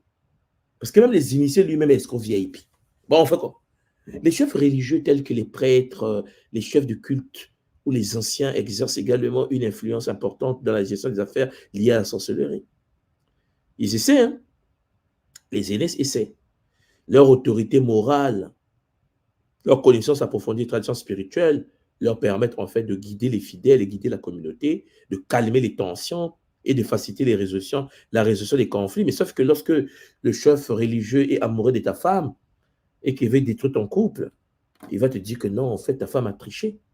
Ou bien ton homme est possédé. Et vous voyez bien que ça devient compliqué parce que le chef coutumier, je vous l'ai toujours dit, est né après la colonisation. Écoutez-moi bien. Tout ce qui est né après la colonisation, c'est mort. On me dit, il ne faut pas dire ça. Je suis en train de vous le dire. Tous ceux qui sont nés après la colonisation, c'est mort. Ce que vous appelez initié, c'était un Africain qui est né dans la période coloniale. C'est-à-dire qu'en effet, le français, le belge, le portugais, l'espagnol, l'anglais l'a formaté, shintaorisé. Mais en fait, notre peuple est encore en train on a le coma, un coma très compliqué. Parce que nous pensons que quelqu'un qui est né après la colonisation, s'il n'a pas fait un qui sale sur lui-même, s'il ne reçoit pas le sceau de Nkosi, s'il n'est pas dans une réorganisation de lui-même, il peut changer quelque chose. Chez Pangui, il y a beaucoup de chefs coutumiers, des chefs spirituels, il y a beaucoup de Mpangui qui sont des coureurs de jupons. Il y a beaucoup de Mpangui, panafricains, kamites, je ne sais pas quoi, qui sont des coureurs de jupons, qui sortent avec les femmes des autres. Les gens me disent, mais toi, il a dragué ma femme. Je dis, oh, il est né après la colonisation. Oh oui, laisse tomber. Oh. Mais une fois, il n'y a pas des gens nés avant. J'ai dit, donc vous avez compris. Parce que vous pensez que quelqu'un est né après la colonisation. S'il n'a pas fait un travail sur lui, il est normal. Cher Pangui, c'est une impossibilité mathématique. Donc, vous voyez que les guérisseurs traditionnels, les chefs religieux chez nous, mais il faut les reformater. Nous sommes mal barrés. Nous sommes nés après colonisation. Vous pensez que quelqu'un qui est né après la colonisation, qui n'a rien fait, qui n'a pas fait un qui salue sur lui, qui ne côtoie pas les forces de Dieu, qui n'est pas parti dans la mort, qui n'est pas revenu de la mort. En fait, quelqu'un qui est né après la colonisation, oui, en fait, il fait le cul des ancêtres. Ça n'existe pas. Champagne, tout ce qui est né après est infiltré. Symphétiquement, métatroniquement, démoniaquement. Vous devez comprendre ça. Peut-être qu'on ne vous le dit jamais, mais je suis là pour vous le dire. Parce que nous sommes nés après. C'est-à-dire le logiciel a été phagocyté, fragmenté, piraté. Le petit a grandi dans le système, on le giflait par le colon français. Et tu penses qu'il est sorti indemne. Champagne, il faut qu'on se revête du coma. Et tout ça, c'est l'esclavage également. Et ça aussi, c'est de l'envoûtement. Voilà pourquoi, bien que les rôles des guérisseurs traditionnels et des chefs religieux puissent parfois se chevaucher, leur collaboration entre les deux là, les guérisseurs, les nganga et nos maîtres spirituels, ils devaient travailler ensemble. Mais sauf que même là, ils se battent, ils se tapent dessus. Ils se tapent dessus. Tu vois le nganga tribal. Voilà, le nganga tribal. Je parlais avec un frère du Cameroun. Je lui dis, est-ce qu'un Bamileke peut donner les secrets, les techniques spirituelles Bamileke à un Bassa? Il m'a dit quoi? J'ai dit, j'ai une question, moi je ne suis pas camerounais, je te pose la question. Est-ce qu'un initié Bami peut donner le secret traditionnel Bamileke à un Bassa? Il dit, Ntouma, c'est une impossibilité mathématique. J'ai dit, tu as compris, on est né après la colonisation. Voilà. Est-ce que, c'est pour ça que lorsque Kimuntu a commencé et qu'à l'école Kimuntu, on dit que 7 à l'époque, 7. Ouais, nous a dit, la transition Congo le partage avec les non-Congo, voilà. On est né après la colonisation. Vous comprenez l'envoûtement? C'est ça la sorcellerie. Sorcelé. Les gens sont envoûtés. Les gens sont shintaorisés. Et en plus, on ne se rend même pas compte. Le game est trop dur. Voilà pourquoi il faut des mesures légales, gouvernementales contre la sorcellerie. Et c'est ça que je prône. Il faut de nombreux pays africains, depuis un certain temps, ont mis en place des mesures juridiques pour tenter de réguler leur pratique de sorcellerie. Vous savez qu'au Congo, par exemple, il y a une justice des sorciers. Mais sauf que même celui qui, l'avocat sorcier, il est lui-même envoûté sorcier. C'est compliqué. Donc, il y a ça, ce phénomène-là. Les applications de ces lois se heurtent souvent à des obstacles majeurs, tels que la persistance des croyances traditionnelles, le manque de moyens des autorités, ou encore la difficulté à prouver des actes de sorcellerie dans un cadre juridique formel. Cela rend la lutte contre la sorcellerie particulièrement complexe. Et vous voyez que les États essaient, les gouvernements essaient, ils essaient de lutter contre, mais c'est compliqué. Les gouvernements et les autorités locales jouent un rôle crucial dans la sensibilisation, l'éducation, les médias, la médiation, pour tenter de désamorcer les tensions liées à la sorcellerie. Cela passe par le dialogue avec les communautés, le soutien aux guérisseurs traditionnels, à l'amélioration de l'accès à la justice. Il faut des moyens. Les initiés ont besoin des moyens. Il faut investir dans le domaine de l'initié. Il faut que l'initié mange bien, dort bien, vit bien en Afrique chez lui pour qu'il puisse être en connexion stable avec la nature. Et vous pensez qu'en effet, ah oui, mais toi dit, je suis parti investir en Afrique, ça ne marche pas, c'est trop compliqué, il y a le mauvais œil. On ne t'a pas dit que c'est un terrain des sorciers. On ne t'a pas dit qu'en fait, le progrès est une impossibilité mathématique presque. Pour réussir en Afrique, il faut écraser les autres. Est-ce que vous suivez ce que je viens de dire? En fait, pour réussir sur le continent, il faut être méchant. Est-ce que vous vous rendez compte de ce qu'on fait, on nous a fait? Parce qu'il est presque impossible de réussir en Afrique de manière honnête. Je vous le dis, moi je fais du business en Afrique. Il est presque impossible. Aujourd'hui, même avant que je commence cette réunion, j'ai reçu une visite d'un agent du CNSS, hein, au cabinet. Oh non, on est venu contrôler les papiers. La semaine passée, j'ai reçu la visite des policiers administratifs. On est venu contrôler les papiers. Que des voleurs. C'est-à-dire, tu as créé une entreprise, il y a la queue, tout le monde. Oh, oui, tel papier, j'ai dit quel papier encore? Donc, je suis obligé de prendre le téléphone depuis le Japon pour dire allô, monsieur Intel, vous c'est qui? Oh non, on m'a envoyé pour venir checker. J'ai dit, qui vous t'a envoyé? Demande le nom de ton patron. Parce que ton patron, s'il veut être viré, je le vire aussi. Donc, moi, je suis au Japon, je travaille pour le pays, toi, tu viens escroquer l'entreprise de quelqu'un aussi compliqué. Parce que je sais que la sorcellerie existe. Et la sorcellerie, c'est aussi le fait de vouloir escroquer quelqu'un. Quelqu'un veut escroquer l'autre est déjà dans les procédures de sorcellerie. Parce que quelqu'un qui n'est pas ensorcelé ou qui n'est pas sorcier ne peut pas vouloir voler l'autre. On me dit oui, mais c'est le vol. Non, le vol et la pratique de l'arnaque et l'escroquerie fait partie de la sorcellerie. Je sais pas, il faut être net là-dessus. C'est pour cela qu'il faut les éradiquer radicalement. C'est pour ça que quand quelqu'un vient venir escroquer chez moi au cabinet, j'ai dit, son patron, il va perdre son poste. Et je me suis resté au pays. Oui, on est venu contrôler l'électricité. J'ai dit, payer l'électricité, mais on veut voir. J'ai dit, toi, c'est qui? Oh non, oh, non, non, je vais partir. J'ai dit, non, non, non, t'es mort. Tu as dormi au cachot. Il ne fallait pas rentrer ici. Attends, une maison peint en noir-rouge, tu rentres. Tu rentres chez moi. Ma maison est peinte en noir-rouge. Et toi, tu rentres pour venir chercher, escroquer l'argent. T'es mort. Oui, mais il n'y a pas de mais. Allô? Et là, je prends mon téléphone. Allô, général. Il dit, il y a un petit qui. Quel petit? Envoyez-moi 2 brigades, là, c'est bon. On me dit, soit tu es trop dur. Non, c'est pas dur. La sorcellerie, il faut le chicoter correctement. L'entité doit sortir, mais il faut l'éduquer. Il faut éduquer l'entité. Parce que le problème, c'est que souvent, on est victime de ça. Et parfois, tu pleures. Non, et des gens comme nous, on ne pleure pas. On ne pleure pas dans le Kimuntu. Donc, quand quelqu'un pense qu'il peut escroquer quelqu'un qui est dans le Kimuntu, et tu le regardes, tu dis, mais purée, c'est pas là où il met le pied. Parce que je suis un gamer. Tu ne peux pas escroquer quelqu'un qu'on ne peut pas escroquer. Et je ne vais pas lâcher. Parce qu'en effet, quand je vais t'attraper avec mon totem, t'es couilles. Le problème, c'est quoi? Celui qui est pratique de la sorcellerie pense venir escroquer, pense venir voler, pense venir... Cher Mpangi, malgré ces efforts-là, la sorcellerie reste un phénomène profondément enraciné dans de nombreuses sociétés africaines, rendant la lutte contre ces manifestations particulièrement ardue et nécessitant une approche globale à long terme. Et cette sorcellerie-là impacte l'économie, impacte sociaux, accès à l'éducation, impact sur la santé. Bon, ça en va. Donc, vous voyez que Champangui, c'est un phénomène complexe.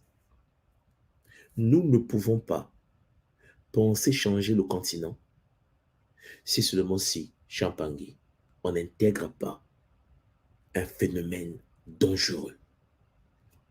L'infiltration des forces de la mort, de l'astral dans nos humains, dans nos petits de la communauté.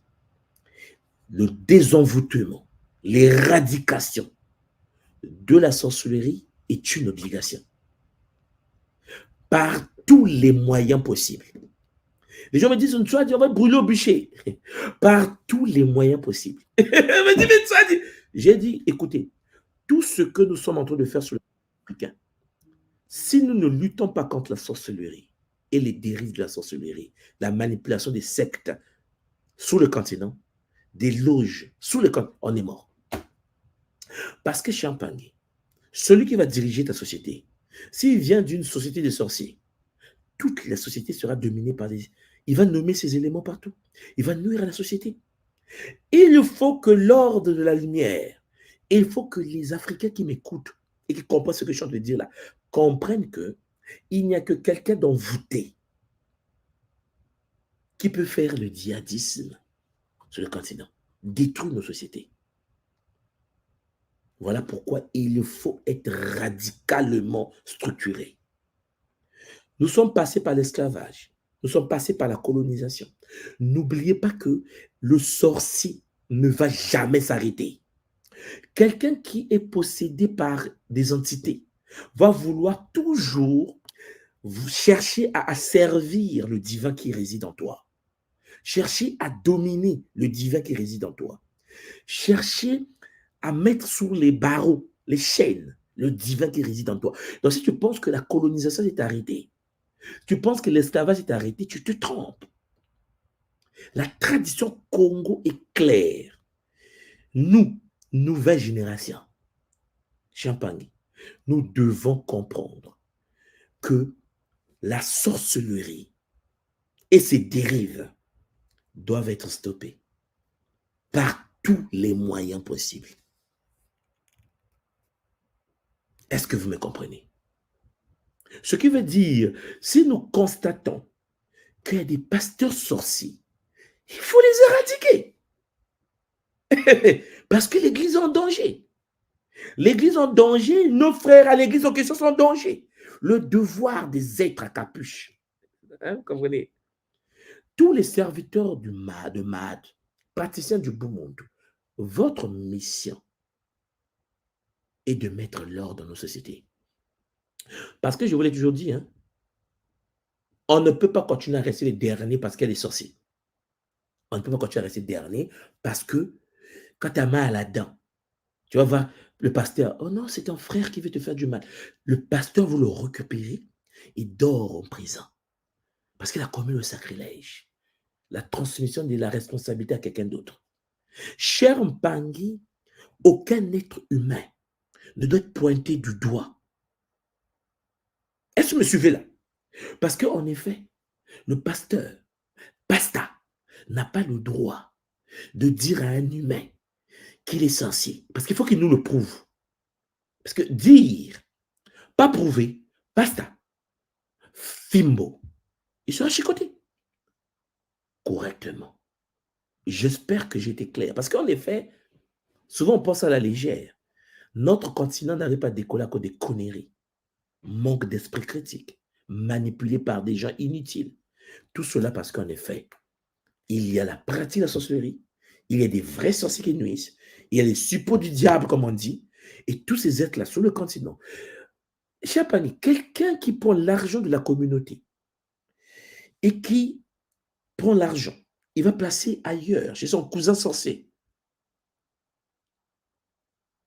Vous me comprenez? Où va la sorcellerie? La sorcellerie, c'est le fait de prendre les dénis de la communauté. Détournement des fonds est une pratique de sorcellerie. Quelqu'un qui détourne l'argent de la jeunesse, des futures générations. Je sais pas, pourquoi voulez-vous le laisser même respirer en fait? Il est en train de détruire la vie des futures générations.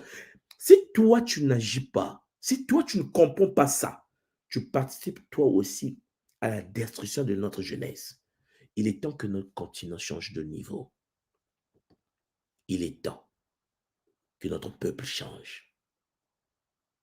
Alors, même pas, je peux parler comme ça jusqu'à demain, vous savez bien. Mais il est clair que on va changer de niveau. La tradition est de retour. Souvent, les gens pensent qu'on joue. Non, les Bangui.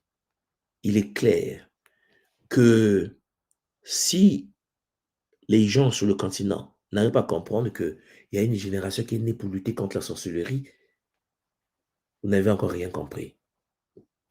De la même manière, qu'on nous a imposé la sorcellerie, qu'on nous a imposé des religions qui pratiquent la sorcellerie, des sectes qui pratiquent la sorcellerie, des loges qui pratiquent la sorcellerie, c'est de la même manière que nous allons l'éradiquer avec Zola. Voilà pourquoi l'ordre est donné. Il faut que tout le monde soit conscient en temps l'initiation. Comme l'a dit Cheikh Anta Diop, connexion directe. Faites-vous initier déjà pour avoir des boucliers de protection contre l'attaque des sorciers. Parce que c'est une réalité. Maintenant, une fois que vous êtes vous-même initié aussi, le game peut commencer. Avec cela toujours. OK?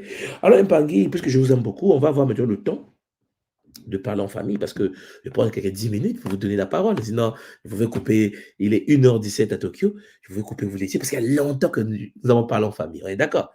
Mais on est en famille.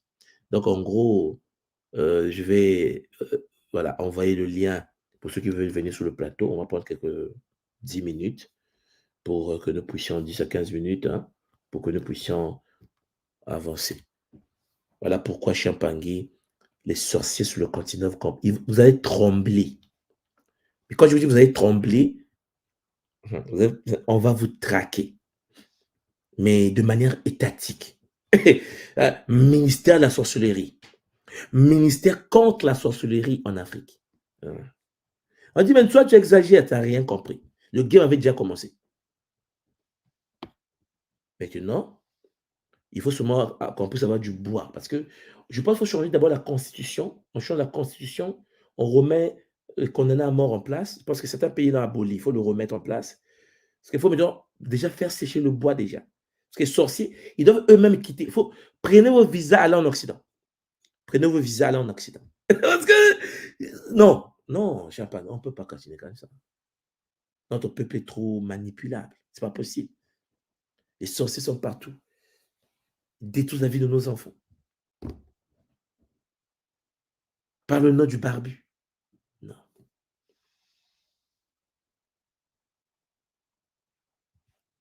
Vous comprenez bien qu'on devient nombreux. Les pastas vont fuir.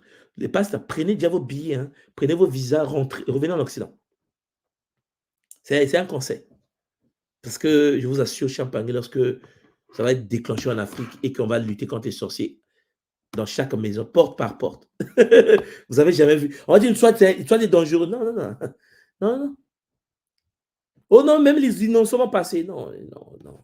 On n'est pas à ce niveau. Ça sera réglementé. Ça sera réglementé. Voilà. Prenez soin de vous, les Mpangui. Alors, je vous ai lancé le lien en bas. Pas encore. Attendez, est-ce que le lien est passé? Voilà. Je vous ai mis le lien en bas. Voilà, je le remets encore pour les Mpangui qui veulent venir sur le plateau. Parce que si vous avez des interventions à faire ou des questions, Champangui, le sujet est là pour nous, pour que nous puissions parler en famille. Avec Zola toujours, Matono Mameki.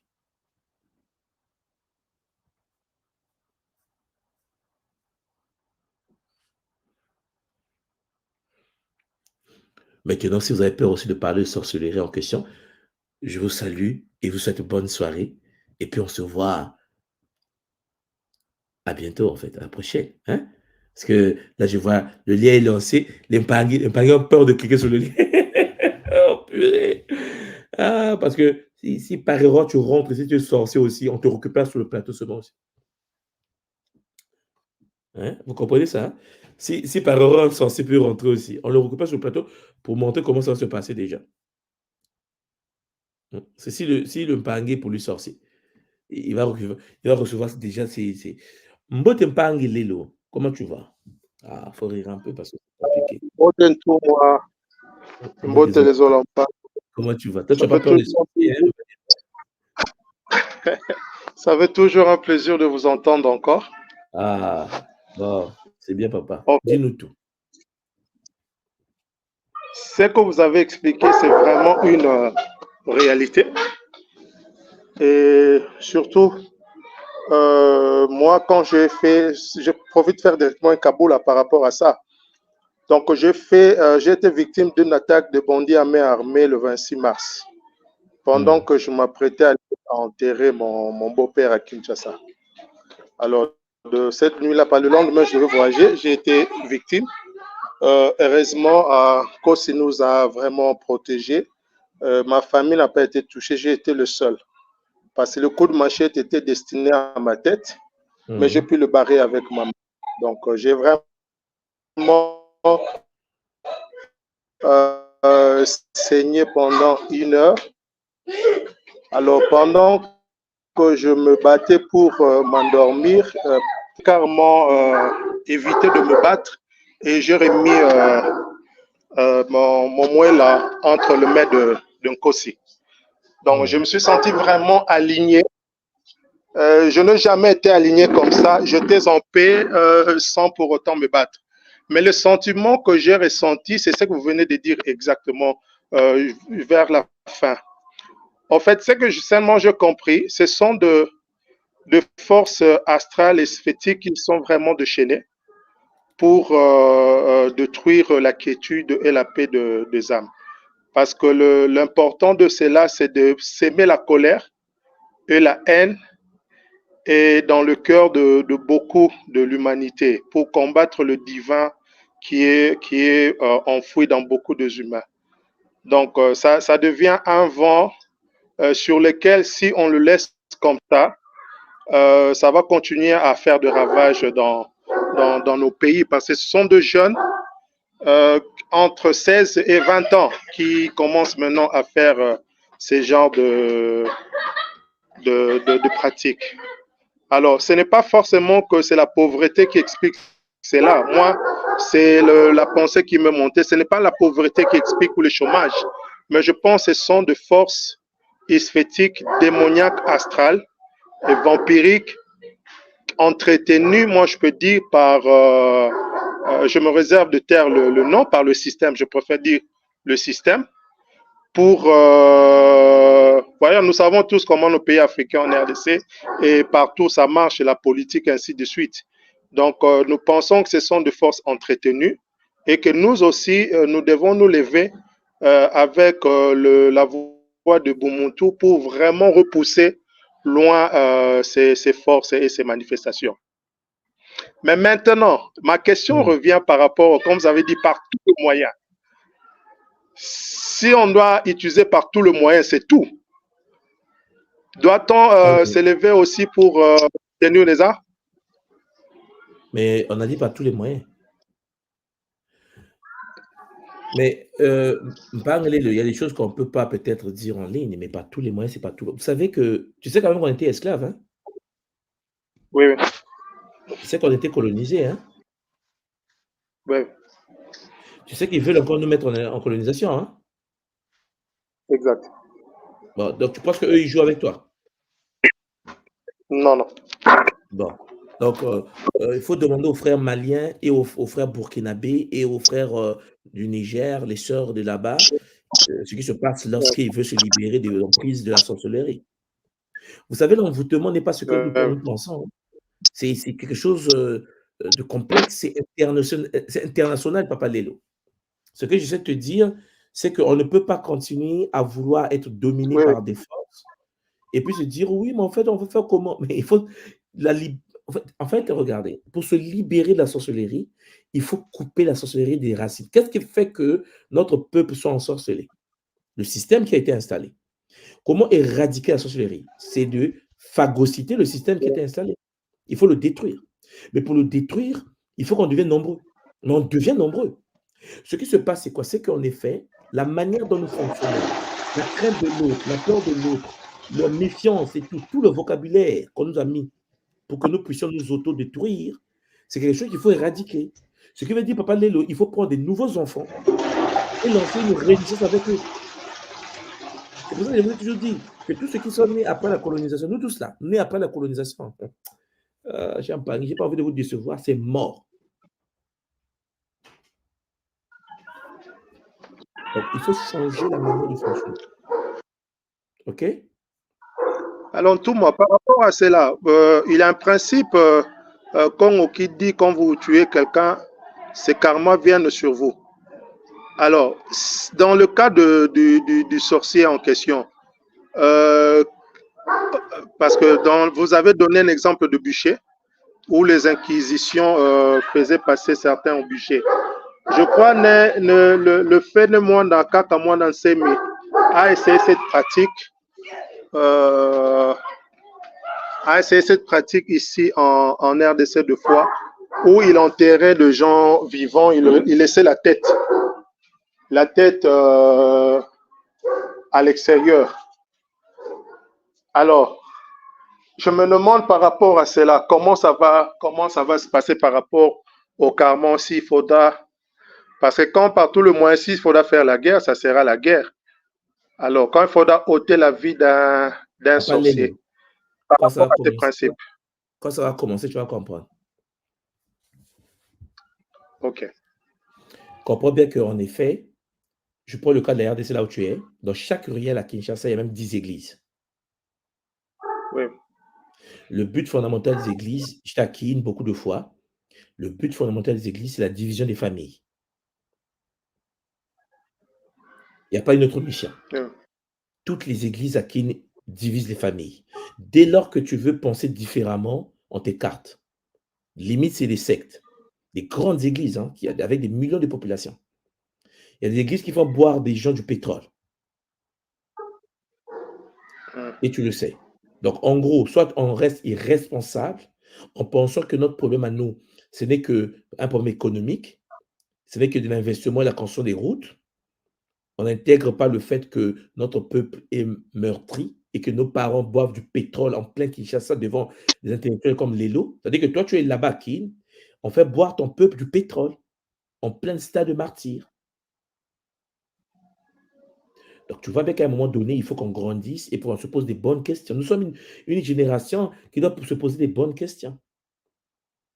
La sorcellerie est une réalité. On n'a pas besoin de réfléchir là-dessus. Tout le monde le sait. Maintenant, comment cette sorcellerie impacte notre communauté? Parce que nous sommes hyper détruits.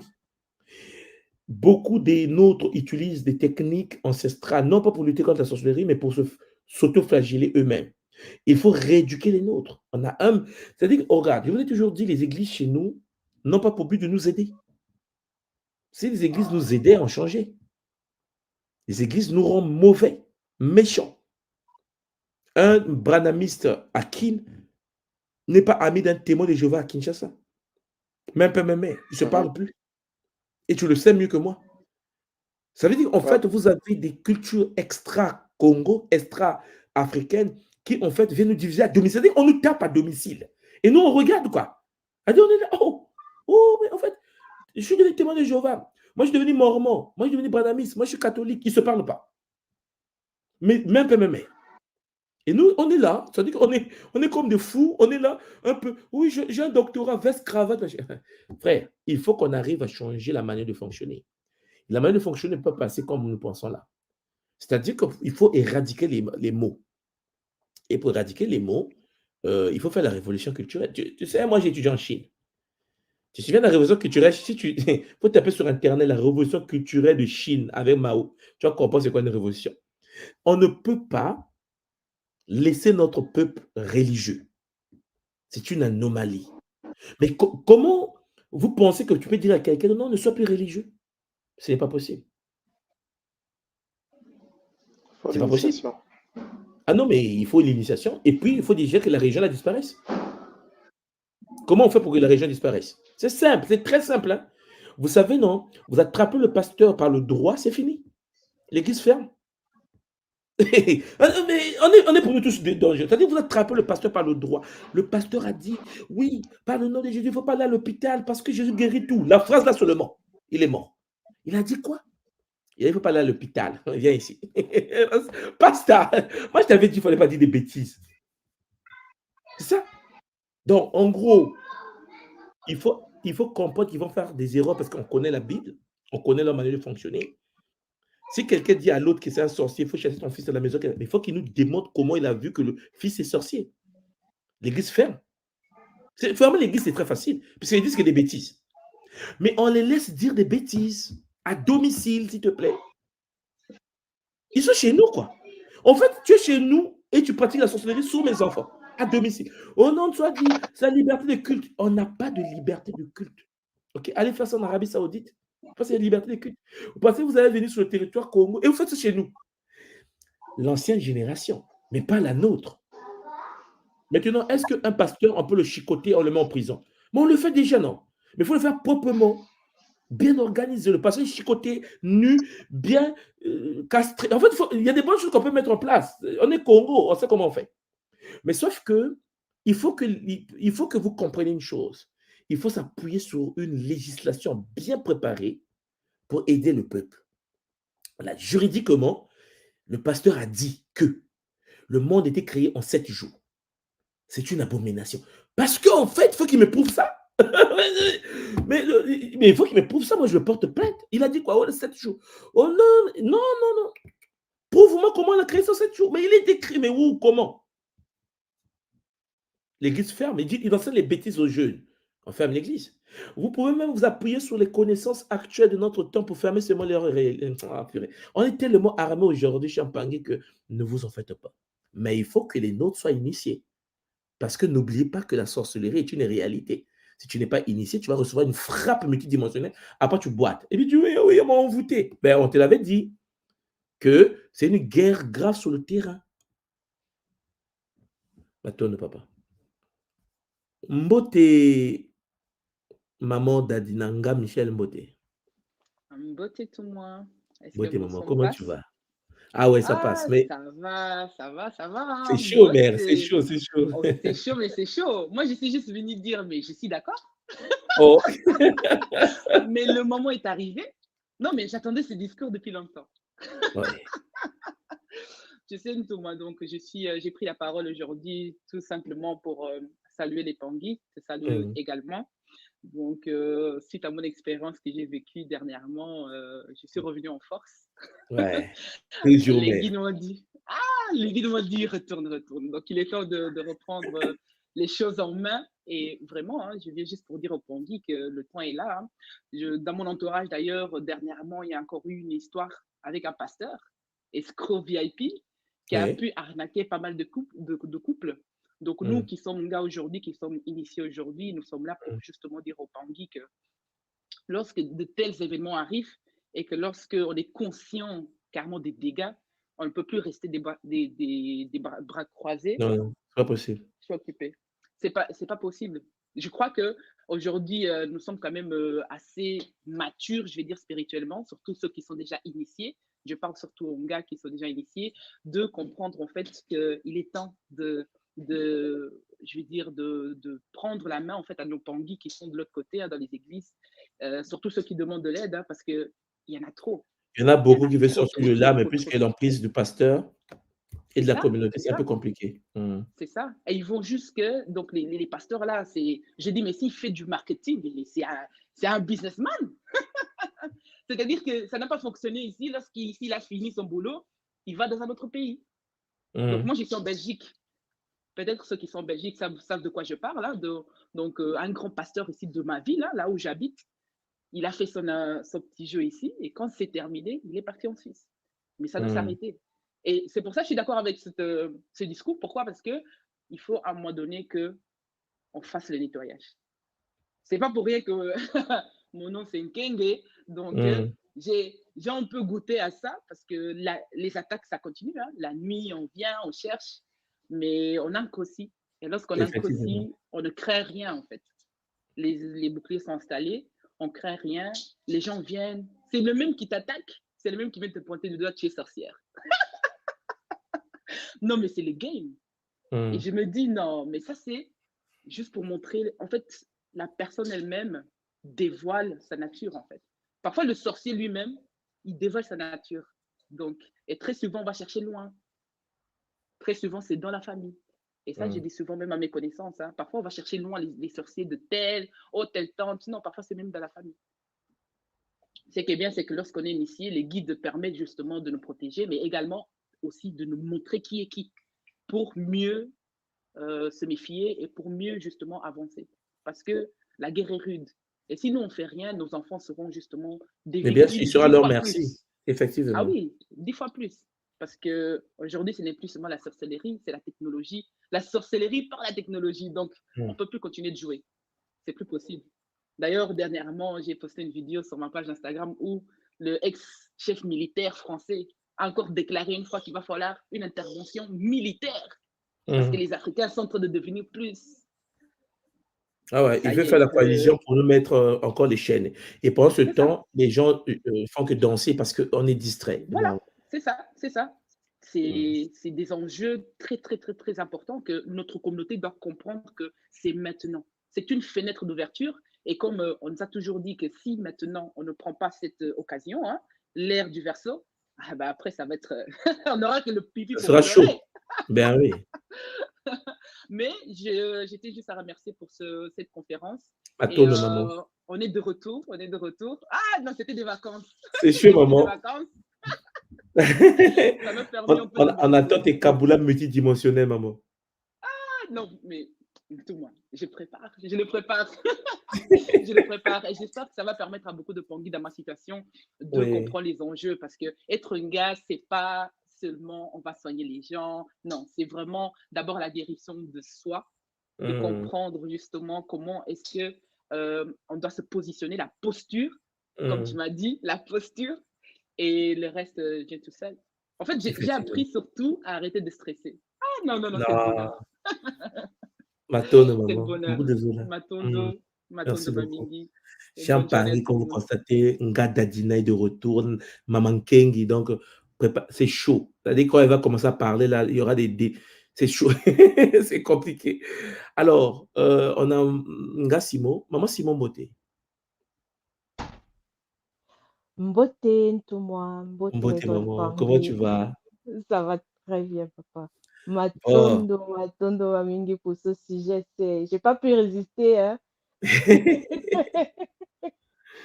C'est chaud, mais ça, c'est pour moi, je ne sais pas, c'est le sujet des sujets pour nous.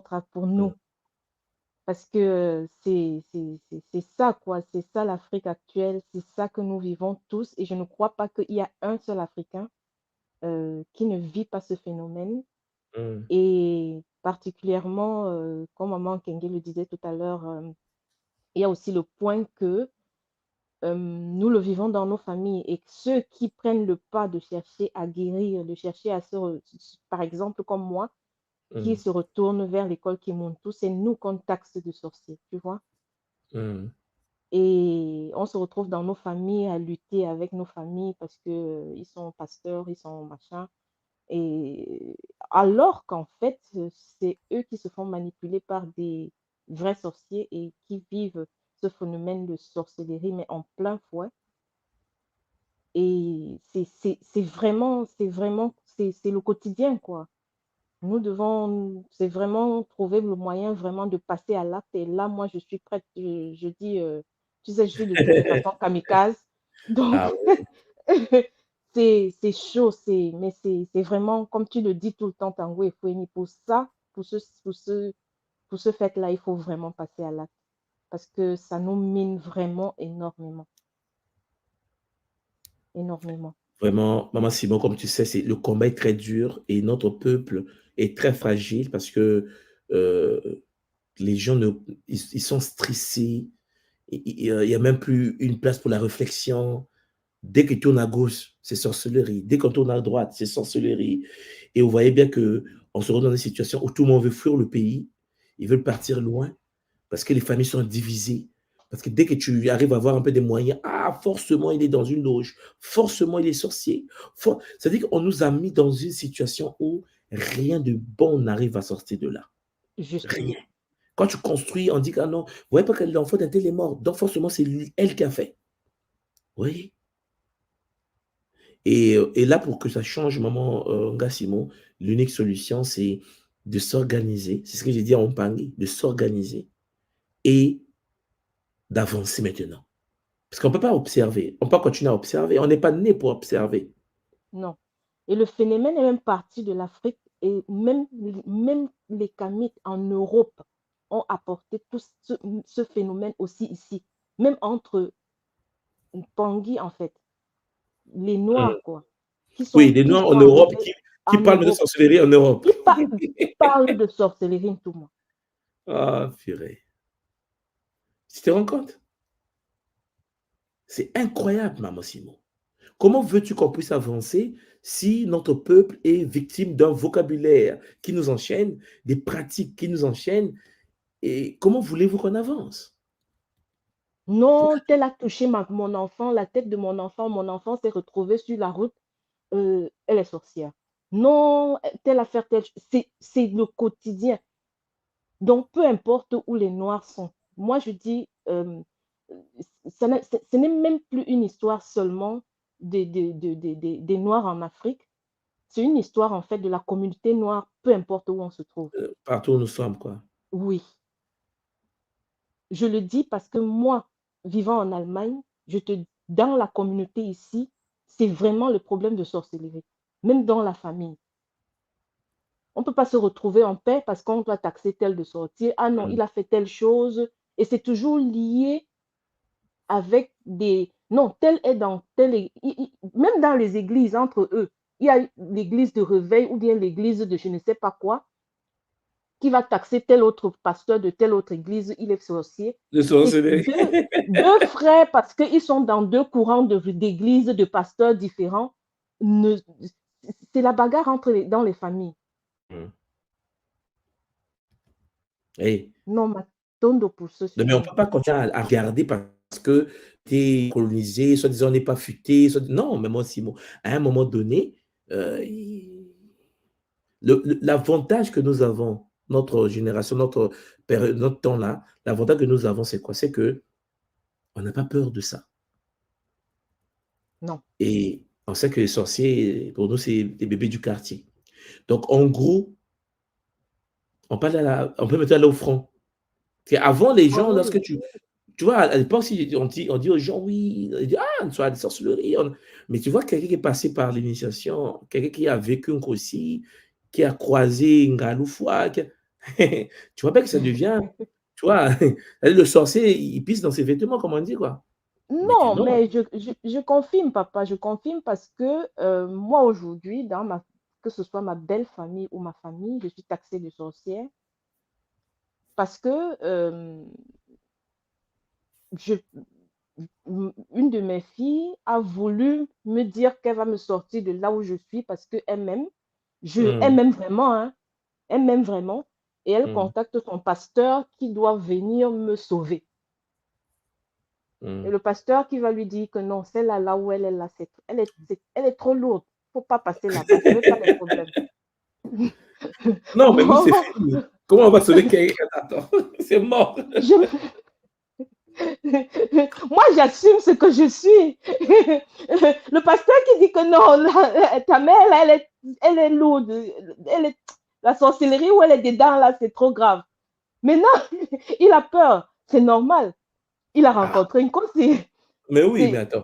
Est-ce que on leur a dit qu'on ne joue pas? C'est-à-dire que c'est pas comme si on a dit qu'à l'époque, on ne pouvait pas honte de la tradition, mais aujourd'hui, maman Simo, non, c'est pas possible. C'est pour ça que c'est simple. Soit ils ferment l'église, soit. Et moi, je leur dis toujours, si vous êtes aussi en passant.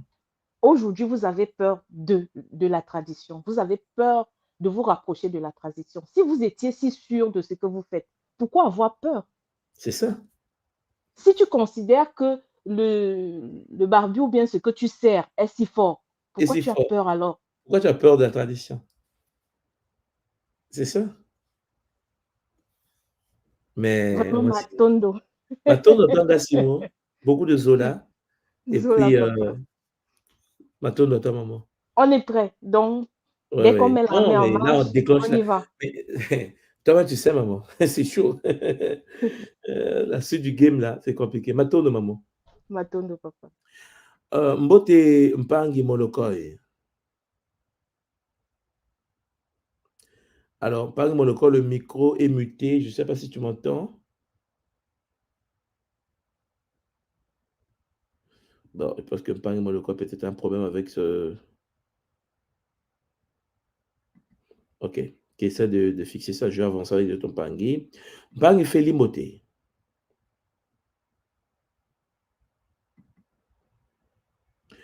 Papa Félix, tu m'entends?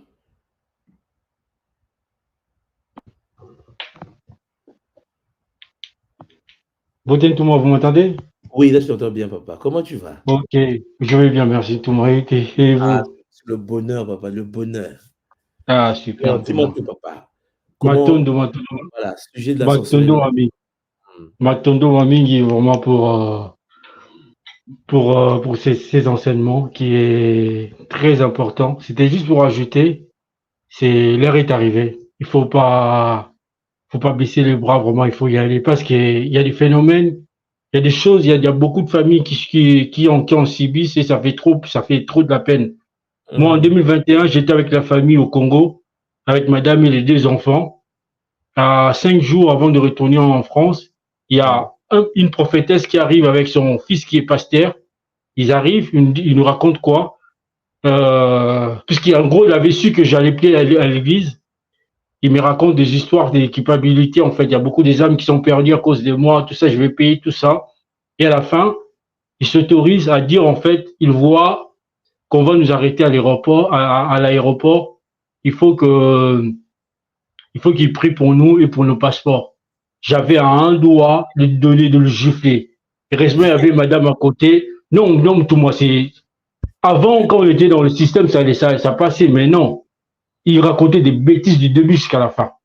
À la fin même, il s'autorise à nous dire de s'agenouiller pour qu'il puisse prier pour nous. Incroyable. On l'a écouté. À la fin, on a dit non, tout ce que vous avez raconté, c'est des histoires. Merci et bye bye. Et j'avais une question tout moi pour même il y a une autre histoire pour souligner pour tout moi. Il y a une famille, ils avaient un membre de la famille, les médecins ont diagnostiqué qu'il était malade, il avait une maladie qui devait te faire soigner. La famille, ils ont cotisé, ils ont envoyé l'argent. La maman, ils ont pris l'argent de la famille avant d'aller à l'hôpital, ils sont allés voir le pasteur. Le prophète leur a dit comme ça, avant d'aller vous irez plus aller à l'hôpital, moi je vais prier pour vous, vous donnez ça comme dîme. Il a pris ça, ils ont fait des séances de prière avec la personne, et là, en fin de compte, la personne, elle est morte. Et la famille, ils retournent toujours prier dans cette église. En gros, c'est des choses, non, c'est des gens, il y a des gens qui sont vraiment envoûtés. Ah ouais. Et j'avais une question tout le monde.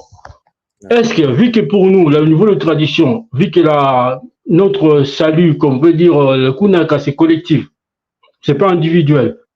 Vu que nous, on sait que tout ce qui se passe, c'est pas bien, et qu'on regarde et qu'on fait rien, est-ce que ça va retomber sur nous ou pas? Vu que Non, mais c'est pour ça que toi, en fait, il faut que tu comprennes que dans la communauté, dans la société dans laquelle tu es né, chaque être humain est né pour une mission. Tu ne peux pas venir au sein d'une communauté pour observer. Ce n'est pas logique déjà. Imagine, tu es au pays, tu rentres à Kin, au Congo, et à une fois là-bas, ben, rien ne marche, mais et toi, tu vis ta vie dans ton coin. Tu t'en fous. Et peut-être tu as la possibilité d'aider une personne. On ne te dit pas d'aider tout le monde. On ne te dit pas de sauver tout le monde. Tu n'es pas là pour sauver les gens. Mais les gens qui te connaissent doivent comprendre que Félix, c'est un autre niveau.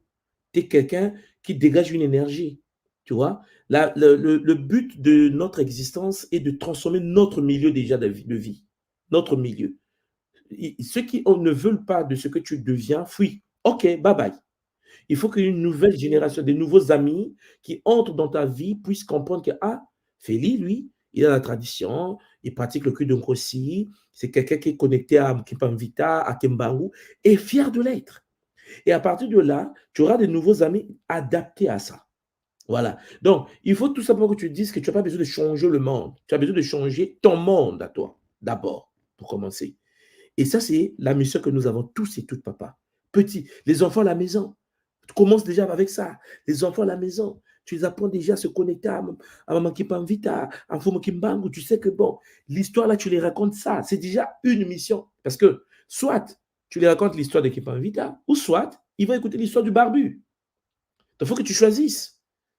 Tu vois, donc, en gros, oui. Donc, notre mission à nous, c'est vraiment aider les nôtres. C'est un principe. Nous sommes dans une communauté et la communauté guérit ceux qui font partie de la communauté. C'est comme ça que nous sommes. Sauf que tu n'as pas besoin de sauver tout le monde. Tu as besoin de changer d'abord ton milieu là où tu es. Les enfants, tes amis, un ami. Parce qu'un ami, c'est déjà beaucoup. Hein, papa, c'est dur de changer quelqu'un. Hein. Un seul ami seulement, c'est dur. Si tu arrives, lui aussi, il a ses enfants. Tu vois, tu crées la chaîne là. Lui aussi va dire, ah, j'ai parlé avec Féline, de quoi mystique, macmatologie, vraiment à convaincre dans ma cassie, tu vois. Donc, tu as mis la graine et la graine va pousser au fur et à mesure. Voilà, il ne faut pas culpabiliser là-dessus. Il faut tout simplement te dire que par ta manière de fonctionner, par ta manière de vivre, ben, tu avances. Lorsque quelqu'un va prendre le passeport pour donner au pasteur pour prier, hey, moi, je n'ai jamais donné mon passeport à un pasteur. J'ai pas le temps. Et pourtant, je suis au Japon, regarde, là, on vient de Martinique, on fait le monde. Mais attends, donc, bon, nous qui donnons pas au pasteur, qui fait que nous puissions voyager? Pourquoi quelqu'un pour voyager a donné son passeport? Tu vois, c'est bête en fait. Tu vois, mais c'est parce qu'on nous a programmés comme ça. C'est la programmation. On est comme lobotomisé. Mais pour soigner ça, il faut que celui qui ne va pas voir le pasteur puisse avoir une vie différente. Il faut que tu puisses avoir une énergie que l'autre va dire, waouh, Feli, mais moi j'aime bien ta famille, tu es stable avec ta femme, tes enfants, tu fais comment ça, la nini. Et là, je dis, Ndeko, Vanda, à cette heure, je vais t'expliquer le game. Tu vois, il faut avoir quelque chose à expliquer à travers ce que tu es. C'est ça le but. Mais si toi-même tu galères, et toi-même tu souffres, et que toi-même tu es là derrière, et que tu parles tradition, il te regarde, tu dis, mais attends, écoute, tu as un problème. Viens voir Jésus. Tu vois, tout à l'heure, on a parlé avec un gars Simo. Lorsque tu fais Kimuntu et que nous sommes initiés Kinkoko, Kimbazi, papa, t'as dit que tu as peur de personne en fait. Elle dit, les gens ont peur. Il dit, mais non, mais il fait. Attends, moi quand j'arrive à Brazza, je fais mon cul, je suis habillé en noir, rouge, bizarre. Tu vois, c'est une soirée, quoi. C'est-à-dire que tout le monde a peur. J'ai dit, mais c'est une autre. Avant, nous, on avait peur des autres. Tu vois? Et là, à 4 h du matin, Belinda, bien, bien, mais il est comment ce mec-là? Ben oui, nous ne sommes pas la génération qui va aller pleurer chez le pasteur. Nous sommes la génération qui se connecte au Fumo Kimbangu. Donc, tu vois, c'est deux mondes différents. C'est deux mondes différents. C'est pour cela que le sorcier même a peur. Parce qu'il ne peut pas traverser certaines maisons.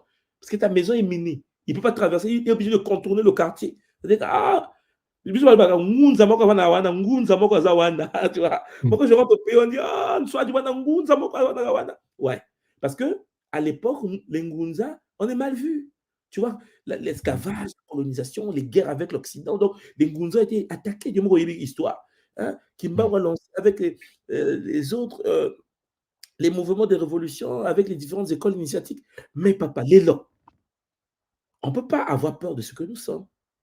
Qu'est-ce que la spiritualité nous apporte? La paix. C'est-à-dire la peur du sorcier, c'est inversé. Tu vois? C'est-à-dire qu'on a tombe la mort qui tu te réveilles le matin, il vient se mettre à genoux, soit dit pardon, soit dit pardon. Je me dis, qu'est-ce qui s'est passé? Tu vois? Là, ça fait plaisir, hein? Ça fait plaisir quand tu vois le pasteur venir se genoux le matin à 5 h du matin. Parce qu'il a tenté quelque chose, mais il n'a pas. Tu as attrapé, tu as gardé, tu as dit, demain matin, tu vas venir récupérer. Il se réveille le matin, il n'a pas le choix, il doit venir. Sinon, il passe à midi. Attends. Moi, je suis un Ngunda, tu vas jouer. Mais les pasteurs, là, se fait pasteur à l'église. Alors que c'est un petit sorcier du quartier. Voilà.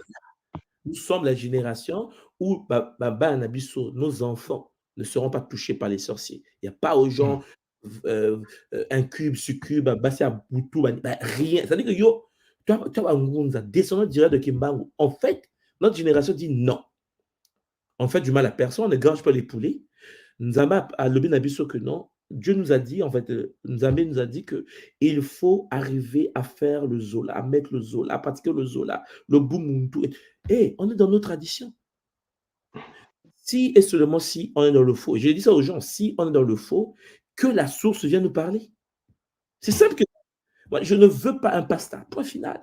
Si la source pense que le pasteur, je dois devenir chrétien, toi-même, la source, viens me parler. Demande à l'âne, soit bien. Quelle église à papa intègre? Mais depuis que tu as bouillé, elle a pété. Non, bon, son père, à qui m'a eu quartier. Tu vois, non? Barbu, à qui m'a eu quartier. Donc, en gros, oui. Donc, en gros, papa Feli, on est là. Il faut tenir, hein, papa. Tenir. Il y a beaucoup à apprendre. Faites-vous initier. Le secret, c'est l'initiation. Le secret, c'est vraiment l'initiation. Voilà. Quand tu es initié dans certaines techniques ancestrales, au roman de Macam, tu vois les choses que les autres ne voient pas. Tu vis des choses que les autres ne vivent pas. Et là, on ne peut pas te manipuler. Ils vont te parler, oui, il faut prier. Prier quoi? Tu vois, ça devient compliqué. Le barbu, pourquoi? Oh, Abraham, Isaac, mais j'ai mal à la tête. Je ne veux pas. Tu sais, il y a une phase, quand tu veux quitter ces choses-là, tu es comme menacé. C'est-à-dire qu'il te menace. Si tu quittes, tu verras, le diable va te prendre. C'est-à-dire, OK. Mais nous, on avait quitté, mais le diable a fait quoi? Le diable a fui. C'est-à-dire que tu as compris qui était le diable. C'est-à-dire que tu dis, mais le diable, mais le diable, on va dans Wapi. Tu comprends? Voilà. Et ça change tout. Et la famille en paix, tout le monde est en paix, tu contrôles tout. Et puis tu te dis, mais waouh! tout un continent dominé par des forces astrales. Et là, tu te dis, comment on va changer ça? Mais non, doucement, doucement, malembe, papa, malembe, doucement, doucement. Il faut commencer de là où tu es, ta famille, tes amis proches. Petit à petit, tu vas voir que ça prend de l'ampleur. On n'a pas le choix. Ok, papa? Attendons. Mbadi Ramazani Mbote. Mbote tout moi. Comment vous allez, mon tout moi? Kayondiko, comment tu vas? Ah, tout moi, c'est chaud, tout moi. Ouais. On a beaucoup de Kaboul là, mais comme c'est pas les sujets, comme c'est pas dans les sujets, on dit seulement ce qui est prévu. Ben oui, on va se limiter au sujet pour le moment. Ouais, bon, bien que je suis au boulot. Bon, tout moi. Papa. Bon, le sujet ici est tellement intéressant. Bon, je sais pas si ça peut. Il y aura un 2, un 3, un 4, parce qu'on a tellement de questions à poser. On n'est pas au point de la réussite. Donc, on a 4 parce que le temps, mais on va continuer. Ok. Bon. Maintenant, moi, je vais poser une question. J'ai vu, ma femme aussi a posé ça. Comment maintenant nous allons faire d'abord dans nos familles respectives pour lutter contre les sorciers de la famille? Comment nous allons faire? Est-ce que nous allons les éviter? Est-ce qu'on ne va plus parler avec eux? Est-ce que seulement avec les boucliers de protection qu'on fait dans l'école? La première question que je voudrais te poser, c'est de savoir, toi et maman, est-ce que vous avez déjà vécu le Longo? Non, parce que j'ai posé aussi cette question à différents gars. Ils m'ont dit le Longo. Et ça doit se faire où? Donc, nous devons être à la même endroit et puis nous devons, comment? D'abord, j'ai cherché ça à l'école, j'ai pas vu ça ça se fait seulement dans les RIC. Vous n'êtes pas dans la même ville avec madame? Non, nous sommes dans la même ville, nous vivons dans la même famille. J'ai juste fait le mariage traditionnel, c'est qu'on dit notre mariage coutumier. Oui. Mais tu n'as pas refait le Longo? Non. Bon, il faut d'abord faire le Longo d'abord. C'est très important. Et une fois que tu fais le Longo, alors attends, je vais te partager l'écran, je te montre quelque chose. Il faut d'abord faire le Longo. Tu sais, la protection ultime au sein de notre tradition est liée au Longo. Parce que là, tu me parles de madame, c'est pour ça que je vais dans cette direction-là. Attends. Attends, je partage. Parce qu'en fait, papa, dans l'initiation, il y a plusieurs types d'initiation dans la tradition. Mais l'initiation la plus puissante, la plus complexe, là, on va aussi monter. Il faut Longo. Voilà, c'est ça qu'on appelle le Kilongo. Au Makamamba, toujours ça à l'école qui montre. Formation du couple sacré pour une famille cosmique. Il faut le Longo. Papa, il n'y a rien à faire. Il faut que tu sois initié, toi et ta femme, dans certains secrets. Ah oui. Vous comprenez là? Maintenant, tout moi, permettez. Oui. Maintenant, avant de faire le Longo, est-ce que nous devons d'abord terminer les Kiss Ebb ou bien les Longo, c'est tout celui qui est marié? Tout celui qui est couple ou pas couple. Si y a le Longo, en fait, c'est une pratique de la fin où vous vous connectez pour que toi, tu sois connecté à ta femme soit connectée à toi pour créer une nouvelle lignée. Pour que ceux qui sont connectés à toi ne puissent plus rien te faire. Pour t'avoir, il doit passer par la fusion de toi et ta femme. Or, ça, c'est impossible qu'ils puissent avoir. C'est-à-dire qu'en fait, le Longo nous permet de se protéger dans une nouvelle lignée. La fusion de toi et ta femme. Lorsque tu fais le Longo, même le totem, tes totems et les totems de ta femme fusionnent. Ça crée des mutants, papa. En fait, il y a un pouvoir dans le Longo que les anciens nous ont laissé, mais il faut prendre conscience de ça. Toi, tu es avec une femme, mais ton pouvoir est avec ta femme, papa. Maintenant, je peux faire le Longo seulement dans les RIC ou bien même ici, je peux prendre le Longo comme nous sommes dans la... Non, en fait, pour le moment, nous, on fait les Longos dans les RIC. Pour le moment, parce que, bon, quand on se retrouve dans les RIC, tu vois, les gens sont nombreux, ils ont fait ils viennent faire leur logo. Maintenant, il faut voir comment, puisque toi tu es en Afrique, comment, lorsqu'on va organiser, comme ça, organiser les retraites en Afrique pour que tu participes à ça. Il faut que tu touches à ça. Ceux qui ont fait le logo savent de quoi je parle. Quand tu fais le logo, vous n'êtes plus pareil. C'est-à-dire qu'en fait, ah oui, oui, même les business, tu sais, surtout les hommes qui ont, les femmes qui ont encore des règles, leurs règles, les règles des femmes, le sang des femmes. Vous savez que, bon, je ne vais pas dire, bon, je ne sais pas si je peux dire ça, mais. Non, il ne faut pas dire, il ne faut pas dire, il ne faut pas dire. Je comprends. Tu as compris? En fait, je comprends. On est puissant, papa. Mais en fait, les petits du quartier, au pasteur Mokeba au Saganao. Non. En fait, non. Dans la spiritualité ancestrale, papa, quand tu es dans le Kilongo, quand tu fais le Longo et que tu as le Congolo, c'est-à-dire que la connexion, le cercle sacré là, voilà, la bulle Mokoboyi qui se crée et qui protège ta descendance. Quand tu fais le Longo, tes enfants sont dans un bouclier de protection. Personne ne peut les toucher. Mais lorsque tu n'as pas le Longo, l'ADN mitochondrial, ton corps est à la disposition de ta famille. Le corps de madame est à la disposition de sa famille. C'est-à-dire qu'à travers ta femme ou à travers toi, la sorcellerie peut passer sur les enfants. À travers le Longo, on ne peut plus te toucher parce que tu seras connecté à une dame, celle que nous appelons Mama Yangi, que certains appellent la déesse Hathor, l'image qui était mise là. Et cette conscience-là qu'on appelle la déesse Hathor, Mama Yangi, te met sous sa protection. Et ton corps va être connecté à Maou et le corps de madame sera connecté à Ngou. Ce qui veut dire que même lorsque tu es en pratique sexuelle, ce n'est plus vous deux qui vivez l'acte sexuel. J'aime parler des choses que nous vivons, mais Dieu le bâtit, mais ce n'est pas possible. C'est pour ça que quand on voit que non, oui, il est ensorcelé, oui, le sorcier, mais comment on peut se laisser taper par un sorcier? C'est la pratique de l'astral. Mais c'est des choses des petits quartiers, tu vois. Mais les gens sont tapés parce que ce qui est haut, les gens ont peur de ça. Ils ont peur des forces les plus puissantes de l'univers. Et donc, ils se font taper par des enfants qui égorgent des poulets. Oui, maintenant, tout moi, par exemple, comme les longues, vous avez dit ça, comme les longues. Maintenant, les longues, nous tous, nous devons être présents dans ces rituels-là. Oui. Ok. Il faut que si tout ça, si on le fait sur le continent, il faut que notre vous venez lors de l'eau.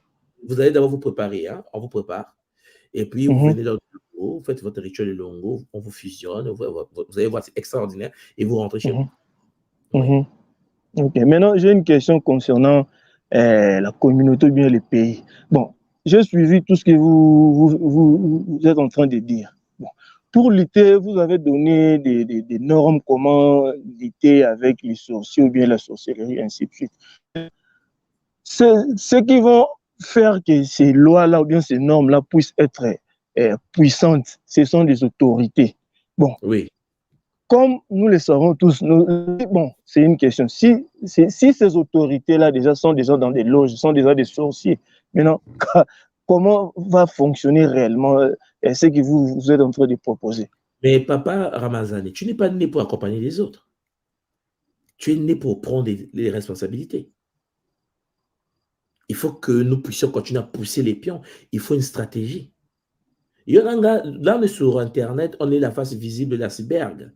Mais derrière nous, il y a des enfants formés. Il y a des Kimuntu, on ne fait que ça. Je te prends un exemple. Comment veux-tu que nous pratiquons la maths ou bien une économie traditionnelle ou ancestrale camille dans un pays si on n'a pas le pouvoir? Voilà. Or, comment on fait pour avoir un pouvoir? D'abord, il faut que tu comprennes une chose. Lorsque tu fais partie d'une communauté, toi, par exemple, tu fais partie de Kimuntu et que Ramazani a des ambitions demain, ça veut dire qu'à travers ton réseau Kimuntu, tu auras des gens à l'intérieur du système qui vont te soutenir. Pourquoi nous faisons tout ça? Pour ne pas que tu sois seulement congolais. C'est trop petit. Il faut que moto na Mali kuna na Kolo kuna moto na Burkina. Alors Ramazan a le bimini.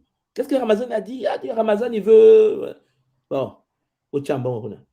C'est à ce niveau-là que nous sommes en train de vouloir pousser les choses. Il faut que tu comprennes, on ne peut pas changer les choses en parlant seulement. On change les choses en action. Il faut rentrer dans le système. Il faut pousser dans le système. Il faut, une fois en poste de responsabilité, nommer les gens qui ont ta philosophie. Je vous le dis tous les jours. Vous ne pouvez pas vouloir changer les choses. Ah ouais, le ministre de l'enseignement, c'est un escroc. Mais pourquoi c'est lui le ministre de l'enseignement? Pourquoi c'est lui le ministre de l'enseignement? C'est ça. Pourquoi Ramazani? Parce que le problème, c'est quoi? C'est que le système peut être pourri, le système sera toujours pourri. Mais dans un système pourri, comment faire pour que tu puisses avoir une posture à l'intérieur qui va faire que tu puisses commencer à mettre tes pions? C'est ça la stratégie du jeu. C'est ça, Papa Ramazani. Donc, comme tu es là, il faut que tu comprennes qu'à un moment donné, il faut si vraiment j'ai envie de changer les choses de manière radicale, il faut que je rentre dans un milieu. Et une fois nommé dans ce milieu-là, je mets mes petits, je mets mon réseau. Voilà, au Belgique. Allô, oui, tu rentres demain. C'est comme ça que nous on fait. Tu rentres demain. Petit à petit, tu es en train de mettre tes éléments dans les responsabilités. Regarde, moi quand je suis rentré au Congo, mon premier poste que je suis rentré au pays, je vous l'ai dit souvent, je suis DAF de la santé. En tant que DAF, papa, mais j'ai nommé des gens, puisque je suis DAF. D'abord des chefs de service, j'ai viré les chefs de service là, je ne les connaissais pas. J'ai nommé mes chefs de service. Mais mes chefs de service que j'ai nommés, ils viennent de Kimuntu. Tu veux que je fasse quoi? Chacun fait ses choses. Si vous ne voulez pas changer les choses, c'est changer les choses, ça parle de stratégie. Là, par exemple, je suis plus DAF de la santé, ils m'ont envoyé au Japon, comme conseiller économique du Congo au Japon. Mes petits de la santé que j'ai nommés, au MES, ils sont là-bas dans le réseau. C'est-à-dire que je suis moi assis au Japon, il est où le conseiller? Ah, le directeur, le DAF est devenu conseiller économique. Et là, en tant que conseiller économique, dans la secrétaire Nanga, Banani. C'est-à-dire que là, je nomme aussi mes petits. C'est comme ça qu'on fait. Mais mes petits, c'est vrai. Et puis les années passent, je vieillis aussi. Un jour, j'aurai 40 ans, après, j'aurai 45 ans. Après. Mais petit à petit, peut-être tu vas voir dans 10 ans ou dans 20 ans, je vais m'asseoir comme ça et dire, bon, le raison que ça va d'où à où? Mais vous ne voulez pas jouer le jeu. Mais tu n'as pas besoin d'être ministre d'abord. Il faut que même celui qui nettoie devant l'école primaire, là, c'est toi qui l'avais nommé. Il faut que la maman qui prépare la nourriture à l'hôpital, c'est toi qui l'avais nommé. Moi, j'ai mis mes tentacules. Tu vois, tu as mis tes tentacules dans la santé. C'est-à-dire, tu es assis. Là, à la maison, tu as la carte. Tu dis, bon, qui est dans mon réseau là? Un tel, bon, virez-moi là, monsieur. Mais attends, je te vire. Quand je te vire, je ne m'inquiète pas. Pourquoi? Parce que tu es avec le barbu. On n'est pas dans le même camp. On n'est pas dans le même camp. Tu veux que l'autre maçon aussi, on n'est pas dans le même camp. Donc, lui, il nomme ses gens. Moi, je nomme mes gens. Chacun nomme ses gens. C'est le game. Si toi, tu penses qu'on va changer les choses en restant à la maison, genre oui, au TEP, on doit changer les choses. Mais comment on va changer les choses? Si on n'est pas dans... Si tu n'arrives pas à placer les pions. Voilà. Bon, tout moi, oui, c'est vrai. Mais maintenant, actuellement là, oui. Par exemple, moi, je me décide de rentrer, de faire la politique. Oui. Et maintenant, il y a déjà des normes, des conditions établies dans notre pays, là, en RDC. Oui. Maintenant, vu notre façon, notre conscience dans l'école qui monte, donc tu vas voir que ça ne match pas, comme on dit en anglais, doesn't match. Donc, leurs normes, leur façon de voir, mais tu es obligé d'infiltrer ça. Est-ce que ça ne va pas perturber votre Ubuntu? Est-ce que vous devez... Ouais. Pas du tout. Il faut seulement que tu deviens le stratège. Regarde, moi, quand je suis rentré au pays, tu sais qu'au pays, au Congo, 98% des cadres sont des francs-maçons. Voilà. Donc, nous, quand on rentre, Bengio déjà, on t'appelle, viens ici. On te fait asseoir, on dit, bon. Moi, on m'a dit, il y a deux groupes de maçons ici. Il y a les bons maçons et les mauvais maçons.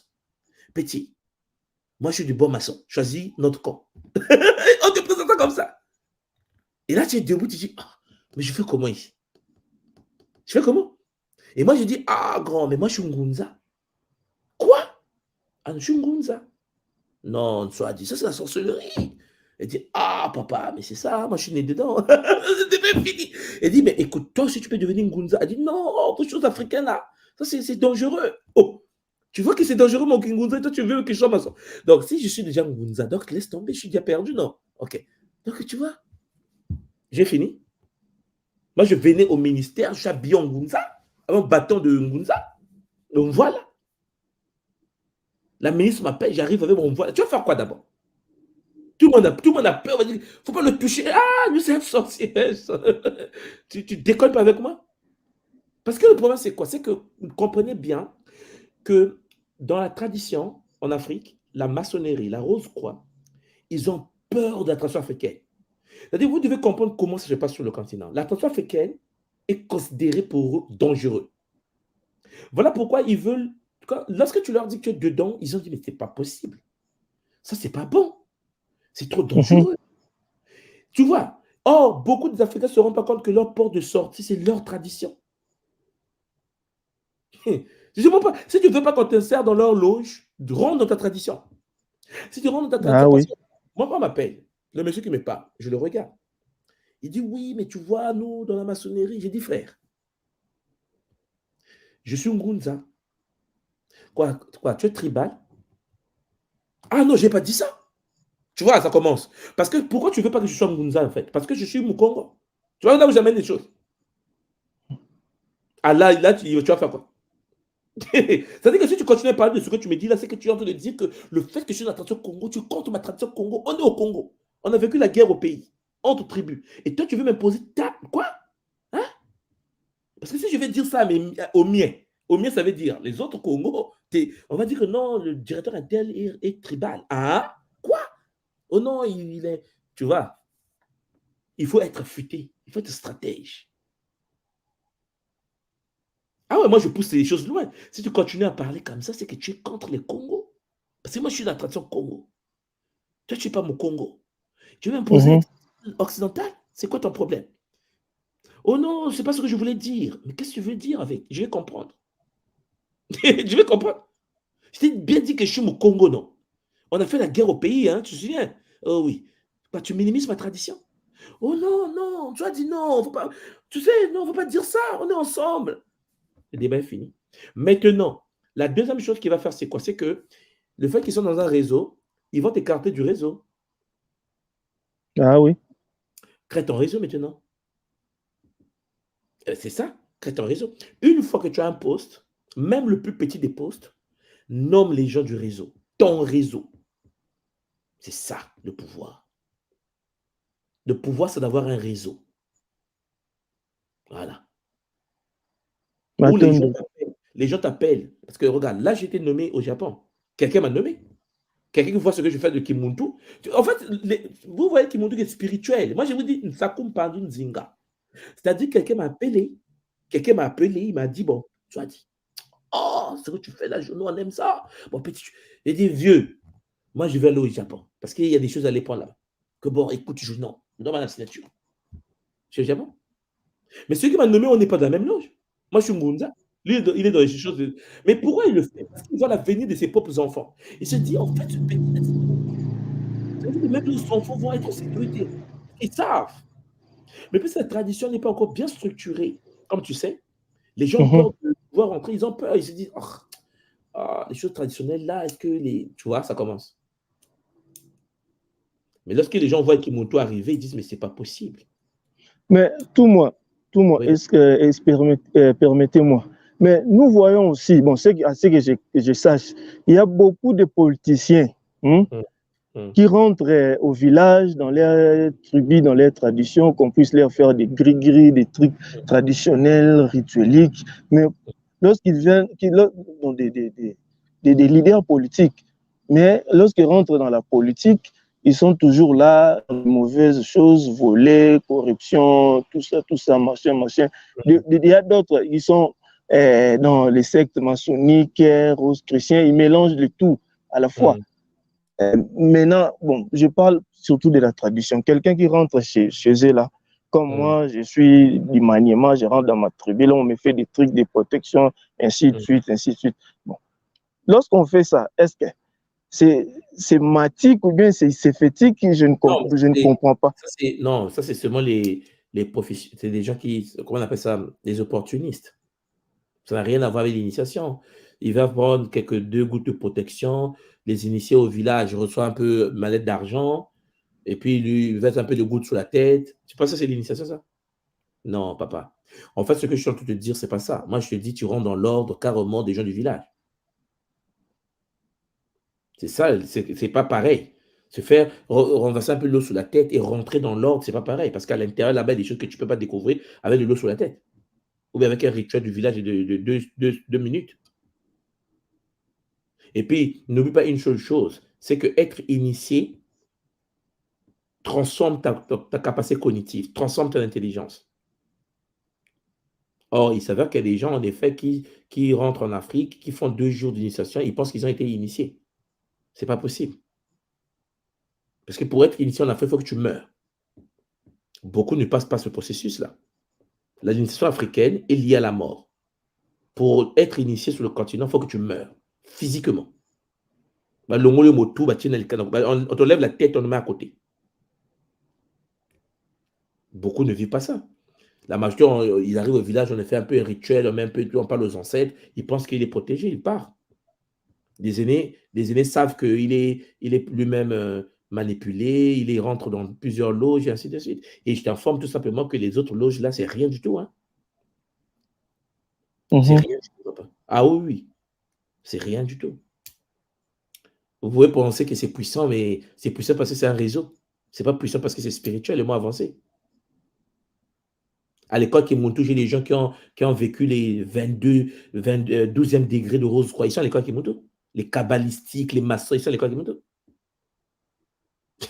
C'est-à-dire que les gens pensent que, en fait, non, j'ai à l'école Kimuntu des gens qui ont 12e degré de Rose-Croix.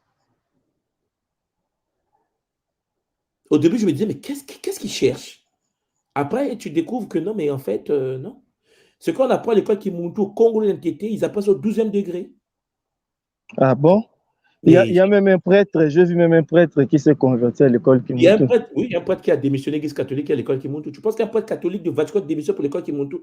Aujourd'hui, que le game est en train de changer là. Bien sûr que oui.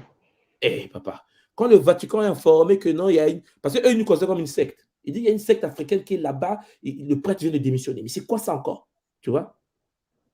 Mais tout moi, permettez-moi de faire juste un petit cabou là. Mais vous savez, bon, c'est pas pour vous flatter, mais moi, des fois, comment dire, j'ai atténué un peu de lire les cours de l'école, les initiations, parce que même si lorsque je vous écoute là, dès que je pars dormir, c'est trop puissant. Des fois, je vais vous faire rire. J'ai même dit ça à mon gars qui me suit.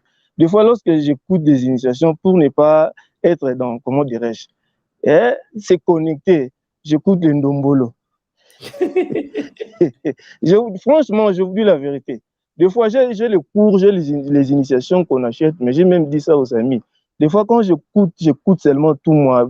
Par exemple, les Kim Kuluke, tout là. Dès que je pars dormir, je vois des trucs comme si, surtout lorsque vous parlez de la sorcellerie, parce que nous sommes en public, je ne peux pas tout étaler, ce que je vois même dans la famille là. Mais tu dis, ouf, c'est chaud. C'est ce qui m'a fait même. Quand tu vois une structure, dont même les prêtres catholiques commencent à démissionner pour venir entrer là-dedans. Et quand tu vois les grands autour de l'école qui monte aujourd'hui, que ce soit la maçonnerie, la rose-croix, les kabbales, les cancars, les machins, les choses des japonais, tous les gens qui démissionnent là pour rentrer, il faut que vous posiez la question, qu'est-ce qui se passe pour que tous ces êtres-là reviennent à la source à travers Kimuntu? C'est ça. C'est pour ça que je vous dis une seule chose, c'est que Ntango Yifweni. Il faut bien comprendre ça. Le temps est arrivé. Quel temps? Le temps de l'éveil. Mais il faut bien comprendre que beaucoup vont revenir à la maison. Kimba, vous l'avez prévu. Je sais que souvent, les nôtres, ils attendent que quelqu'un meure pour comprendre ce qui se passe après. Mais je suis en train de vous dire que nous sommes sous les Makoko Matatoun, ça qu'on parle de Nzinga. Il faut bien comprendre que spirituellement, matériellement, et puis la posture sociale, notre temps de l'éveil, c'est maintenant, Papa Ramazani. Maintenant. Mais ne dites pas ça genre, oui, ça va aller un jour, on va. Non, c'est maintenant là que vous devez prendre vos bâtons de pèlerin. C'est maintenant là qu'on doit changer le cours de notre histoire. Tu comprends, papa? Très bien. Et puis ça va aller. Il y a des choses qu'on va un peu dire en privé, comme tu sais, mais il est très important de comprendre les enjeux. Le but, ce n'est pas seulement... C'est pour ça que quand on dit, oui, mais attends, les gens de Kimuntu, les sorciers ont peur. Mais c'est normal qu'ils puissent avoir peur. C'est normal. On n'est pas la génération d'avant. On est plus complexe que nos anciens. Donc, en gros, on n'a pas peur de le dire. Et parce qu'on vit des choses. Tous les gars qui savent qu'est-ce que nous vivons quand nous sommes initiés. Attends. Donc, en gros, à un moment donné, l'Afrique a besoin. Par exemple, là, on est dans la méthode Mbou. L'Afrique a besoin de la méthode Mbou. L'Afrique a besoin de réanimer le cognitif, réanimer le pouvoir du cœur, réanimer. On a besoin de supprimer le vocabulaire de la sorcellerie. On a besoin de se déraciner de ces choses-là. Mais ça ne peut pas changer si on a peur. Ça ne peut pas changer si on a peur de notre propre tradition. Mais il faut jouer. Il faut créer un réseau, papa. Il faut que tu puisses te dire, je suis à l'école Kimuntu, je suis à tel niveau, il faut que je permette aux autres aussi d'avancer. Il faut créer ton réseau par toi. Comment tu les positionnes, comment tu les places. Le monde est fait de réseaux. Sans réseau, papa, sans carnet d'adresse, c'est mort. Ouais, tout moi. Nous avons déjà un réseau. Vous savez, vous nous avez consulté un groupe. Ben oui, on était le premier groupe à être consulté par vous. Effectivement. Le travail ne peut pas s'arrêter. C'est votre phrase historique. On les met en pratique. C'est pour cela, papa Ramazani, lorsqu'on va rapper, mais yomo ebiti. Danger. Des fois, Matondo. Zola. Alors, je suis Pangui, les 2h23, mais vous là, vraiment. Bon, je prends au moins 1-2 personnes et puis je vous laisse tranquille, parce que sinon, on ne va pas s'en sortir, on est d'accord. Hein? Bon. Nga Emile Mbote. Alors, Mbote, tout le monde. Mbote, papa, comment tu vas? Ah non, excellent. Ça va très bien. Et tout à l'heure, j'étais parti à rire en écoutant quelqu'un qui s'avance vers Nga Simo pour lui parler de délivrance. Je me suis dit, mais ces pasteurs-là n'ont pas de bouclier qui leur permet d'identifier rapidement le danger. Et c'est justement à partir de cela que je voulais intervenir, parce que ça m'a fait aussi penser à Martinique, lorsque l'autre de même catégorie s'est approché de toi-même pour essayer de parler. Et je me dis, mais s'ils sont dans ces choses et qu'ils n'ont pas le minimum pour pouvoir identifier, parce que nous, à l'école, on a la possibilité, même lorsque on a des comportements, on a des attaques, d'identifier que ça, c'est l'attaque. C'est ça. Comme ça, de par feu, que tu te dis, non, ça, je n'entre pas dans ça, je n'entre pas dans la colère ici, là, je n'entre pas dans ceci. Tu identifies toi-même, de par les sauts qui agissent. Mais le fait pour eux de se conduire comme ça démontre aussi que c'est juste une sorte de propagande. En réalité, il n'y a pas un socle énergétique aussi fort qui existe. C'est pour ça que je me dis, s'ils se battent entre eux, c'est une bonne chose aussi pour que ils finissent par s'éliminer quand même, de sorte que là, celui dont tu parlais là n'est pas un grand travail à faire. Effectivement. Mais il y a aussi une sorte de dérive quand même que nous avons à l'intérieur, qui sont enfouies aussi dans notre sorte dans nos cultures, dans nos familles, ainsi de suite, des habitudes de vie aussi, qui sont aussi dangereuses. Il faudrait bien qu'on s'en occupe. Parce que chez nous, on pense souvent que lorsqu'on est vieux d'âge, on a une certaine maturité du fait du temps qu'on a eu à mettre sur Mawantoto, on a une connaissance plus avérée des choses.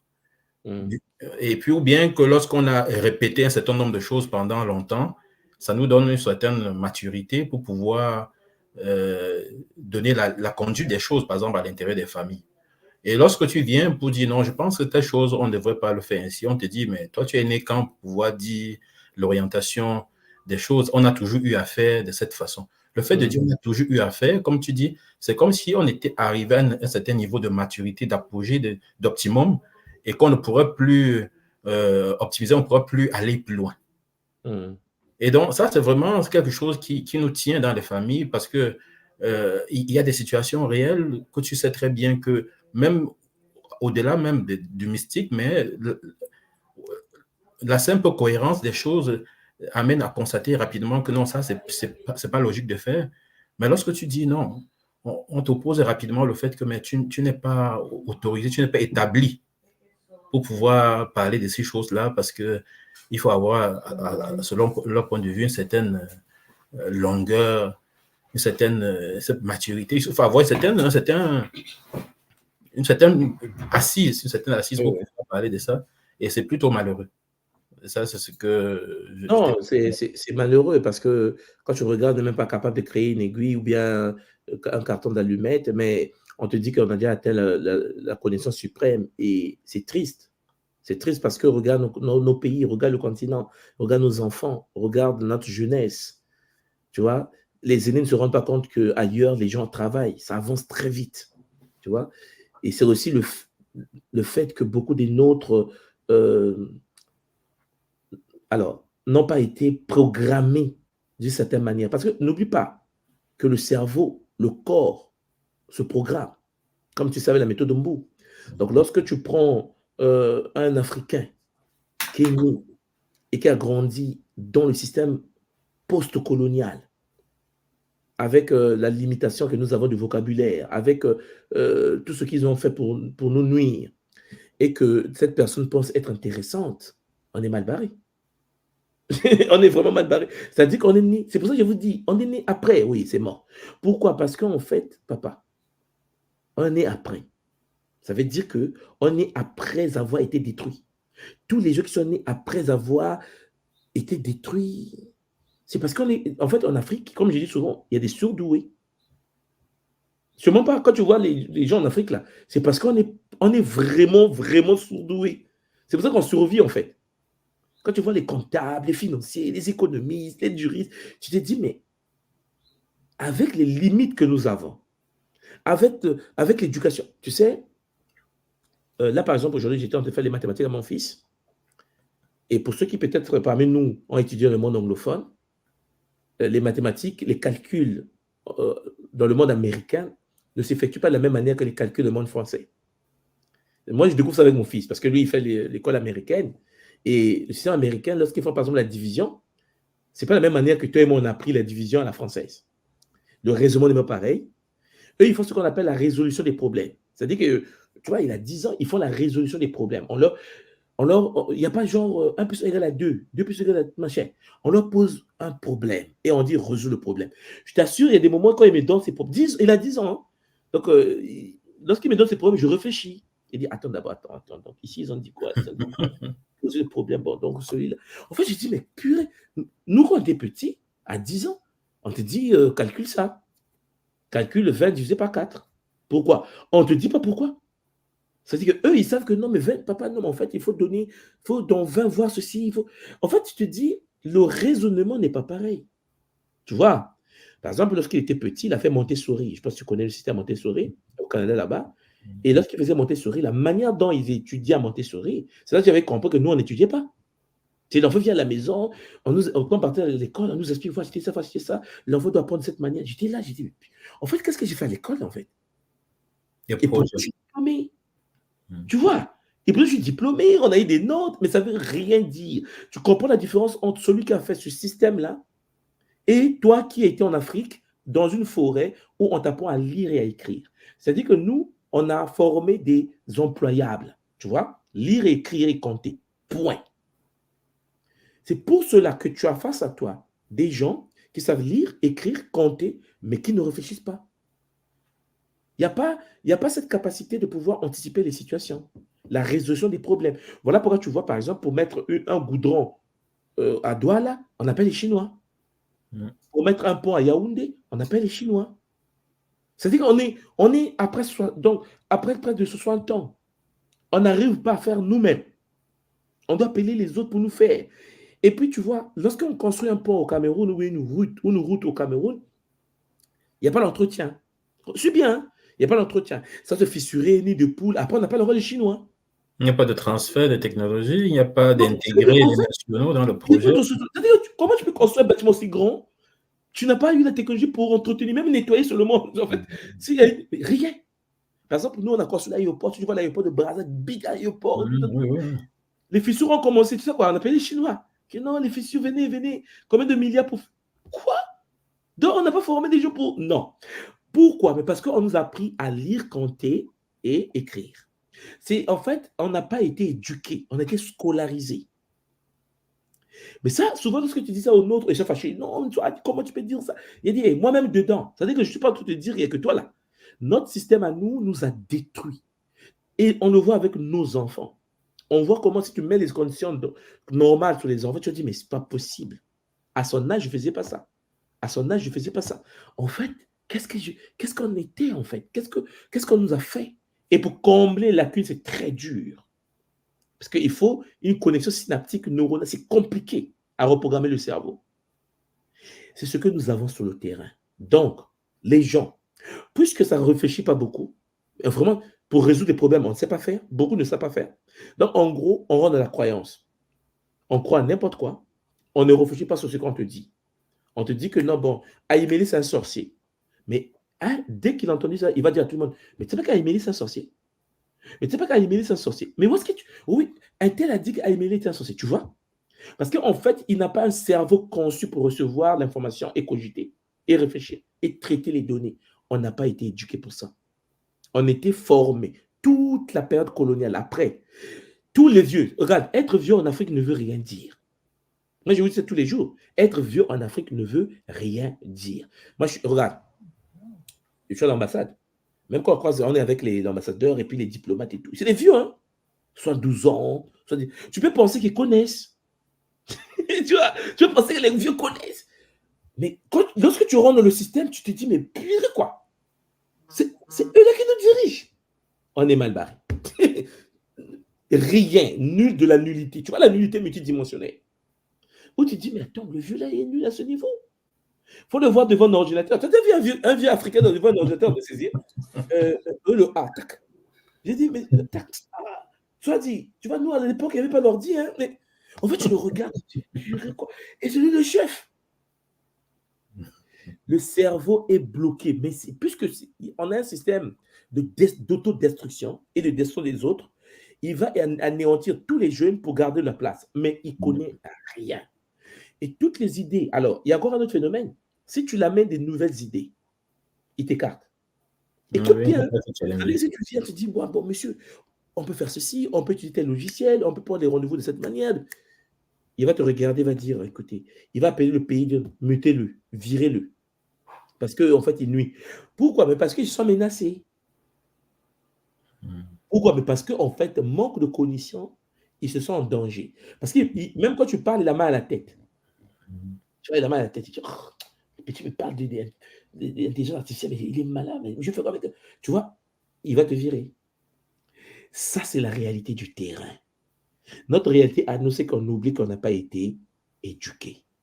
On a été scolarisé. On a créé des employables. Les gens pensent que parce qu'il a un doctorat, ça ne veut rien dire. Ça ne veut rien dire. La preuve en est, beaucoup ont des doctorats en Afrique. Le débat, c'est comment je vais garder mon poste. Regarde bien. Hein? Le débat, c'est comment je vais anéantir les autres. Voilà. Et tout ce qui avance chez nous, c'est parce que les autres peuples de la Terre viennent nous aider. Tout. Il n'y a aucun pays africain qui se construit seul. Africain noir. Aucun. Au Sénégal, regarde les Chinois qui ont rempli le Dakar. Les aéroports, les routes, les hôpitaux, partout. Regarde, les Russes sont rentrés au Mali, ils rentrent au Niger. C'est-à-dire qu'en fait, si l'autre ne vient pas, mais tu vas penser que le fait que les Russes sont rentrés au Mali, c'est bien. Hein? Le fait que les Russes sont rentrés au Mali, on peut penser que ça va changer quelque chose. Si les Russes quittent demain, on repart à l'âge de la pierre taillée. C'est comme si on est... Tu vois, on n'est pas dans le corps. C'est-à-dire que l'autre, quand il n'est pas là, tu repars dans tes bêtises d'avant. Mais qu'est-ce que tu as appris en fait? C'est pour cela que tu as constaté la majorité des bâtiments chez nous, la majorité des choses chez nous, la majorité des grands travaux chez nous, va voir, c'est les Chinois. Ce sont les Chinois. Même en Afrique du Sud, ce sont les Chinois. Ce qui veut dire que nous sommes en 2024, au Ghana, au Nigeria, au partout, Chinois, Chinois, Chinois. En fait, tu regardes le peuple, tu dis, mais à quel moment on va dire, nous-mêmes on fait? C'est ça le problème. Pourquoi? Parce qu'on a oublié une chose. On est post-colonial. Parce que nous, voilà, on est post-colonial. Ça veut dire l'éducation de tous les gens nés après la colonisation était une éducation désemployable. On nous a formés pour être des bureaucrates. Et puis, tu vas constater, papa est mêlé. Dès lors qu'un noir fait des business, son business, c'est pour écraser l'autre noir. Comment être riche? Comment devenir riche? Comment faire pour être riche? C'est-à-dire qu'en fait, il n'y a pas de vision. C'est comment devenir soi-même riche. Tu comprends comment vous devez écraser les autres pour être riche? En fait, c'est un peu pourri. Lorsque les cousins juifs font du business, regarde, quand le cousin libanais fait du business, fais un tour à Abidjan, j'étais à Abidjan. Les Libanais ont des quartiers à Abidjan. Je ne vais pas t'apprendre l'Afrique, tu vois bien de quoi je parle. Mais en fait, tu te dis, mais purée, quoi. Où est la communauté camerounaise de la Côte d'Ivoire? Où est la communauté congolaise de la Côte d'Ivoire? Regarde, hein. C'est-à-dire que je prends la Côte d'Ivoire seulement. Où sont les Camerounais à Abidjan qui ont du business? Où sont les Congolais qui sont à Abidjan qui ont du business? Non, mais en fait, non, c'est pas possible. Mais on ne se rend même pas compte qu'on est comme ça. Dès lors que tu croises un frère, deux Congolais se croisent à Paris comme ça, regarde, Congolais, ah, bonjour, bonjour, Congolais, un Brazil, il se dévie. Il a peur de l'autre. Tu vois ce qu'on nous a fait? C'est-à-dire qu'il a peur de l'autre. Il a peur que l'autre fasse du mal. Il commence à faire un transfert émotionnel. Ah, peut-être il est du Nord. Ah, peut-être il va prendre ma femme. Peut-être lui, là, je ne veux pas le... Non, il ne faut pas que je l'amène à la maison. Ah, regarde. C'est ça. Parce que c'était simple, employable. On a été créé pour ça. Maintenant, papa est mêlé, ce n'est pas une fatalité. Puisqu'on sait qu'on a des lacunes, puisqu'on sait qu'on a des problèmes, il faut maintenant qu'on décide de changer cela. Donc, la nouvelle génération. Il faut maintenant, parce que nos enfants qui n'ont pas été éduqués chez nous en Afrique, par exemple, ont la possibilité d'apprendre autre chose. Sauf que lorsqu'on arrive à Paris, on vit dans les banlieues. Mais non, mais on a un problème. On vit dans le milieu qui va les empêcher à s'épanouir. Parce que les aides qu'il reçoit, c'est ce qu'il fait. Il envoie au pays pour construire sa maison. Tu vois, le monsieur de cerveau tordu. Donc, qu'est-ce qu'il fait? Il reçoit les aides de la famille, il prend l'argent, il envoie en Afrique pour construire sa maison. Les enfants sont dans l'école du quartier. Et lorsque les enfants rentrent à la maison, maman et papa ne sont pas là parce qu'ils vont travailler du matin au soir. L'enfant regarde la télévision, l'enfant est dans le quartier, l'enfant est éduqué par le banlieue. Rebelote, même système. On oublie que banlieue, les bannis de la société, c'est des milieux, à l'époque, jusqu'à aujourd'hui, qui sont écartés du système d'éducation normal. Mais qu'est-ce qu'un homme intelligent fait dans le banlieue? On dit c'est moins cher. Mais ce n'est pas par hasard qu'on a mis ça moins cher. Bon, ce qui veut dire que toi-même, tu t'es auto-écarté du système. Peu des gens, regarde, peu des gens, mais il faut être un guerrier de malade, de quitter un banlieue de Paris et réussir. Quand je dis réussir, être structuré cognitivement, c'est très difficile. Soit tu es chanteur, footballeur, ou bien vendeur, je ne sais pas de quoi, tu vois de quoi je parle. Donc, en gros, même en Occident, rebelote, même système, même comportement, toujours tordu. Et ça, c'est quelque chose. Pourquoi? Mais parce qu'en fait, papa est mêlé, on n'a pas préparé les nôtres. On n'a pas formé le cerveau des nôtres. Et pour ce faire, on continue à étudier avec le modèle ancien colonial. Ah oui, j'ai un BTS en comptabilité. Ah non, moi j'ai fait philo. En fait, il pense qu'il est intelligent. Voilà. Voilà pourquoi dès que tu mets un poste, il commence à détourner.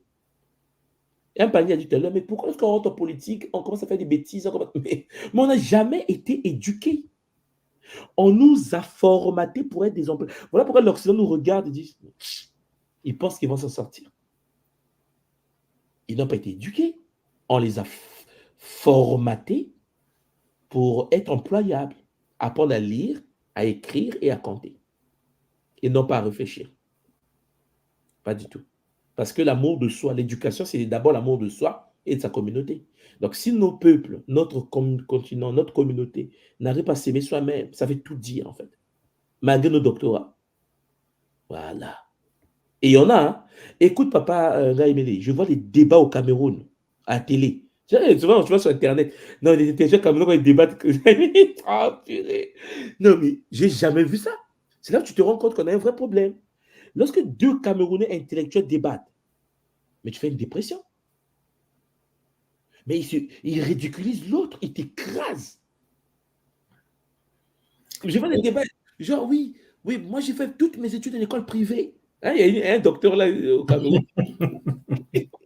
Et l'autre lui dit, attends, quelle école privée? Tu as fait l'école primaire où?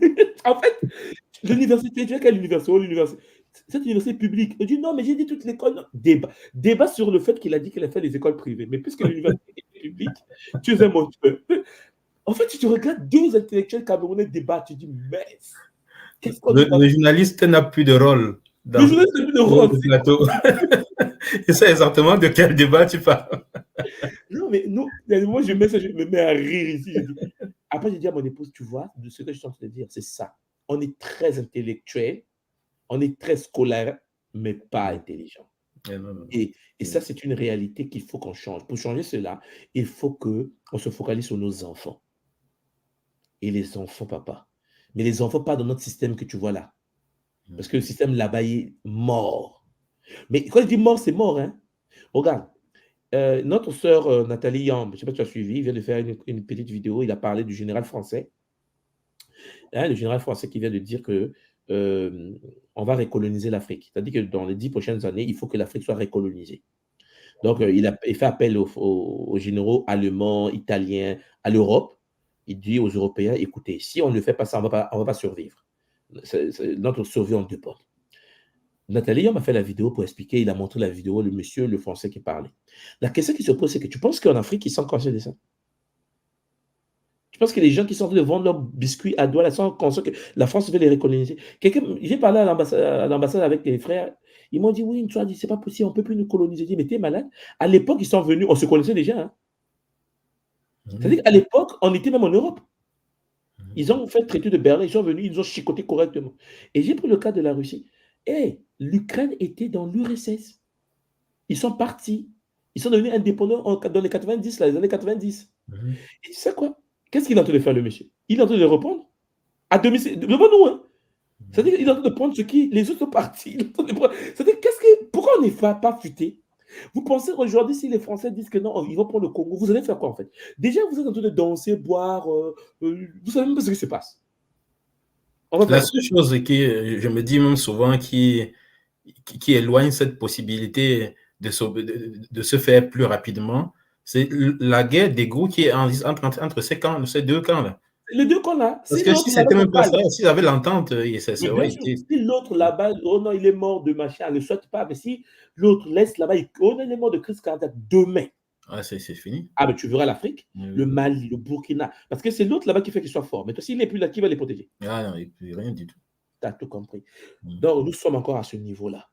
C'est pour ça que la possession, la sorcellerie, tous ces choses, il faut que vous compreniez que l'éducation de nos enfants, c'est quelque chose de prioritaire. Mais il faut que les Africains apprennent comment les autres éduquent les enfants.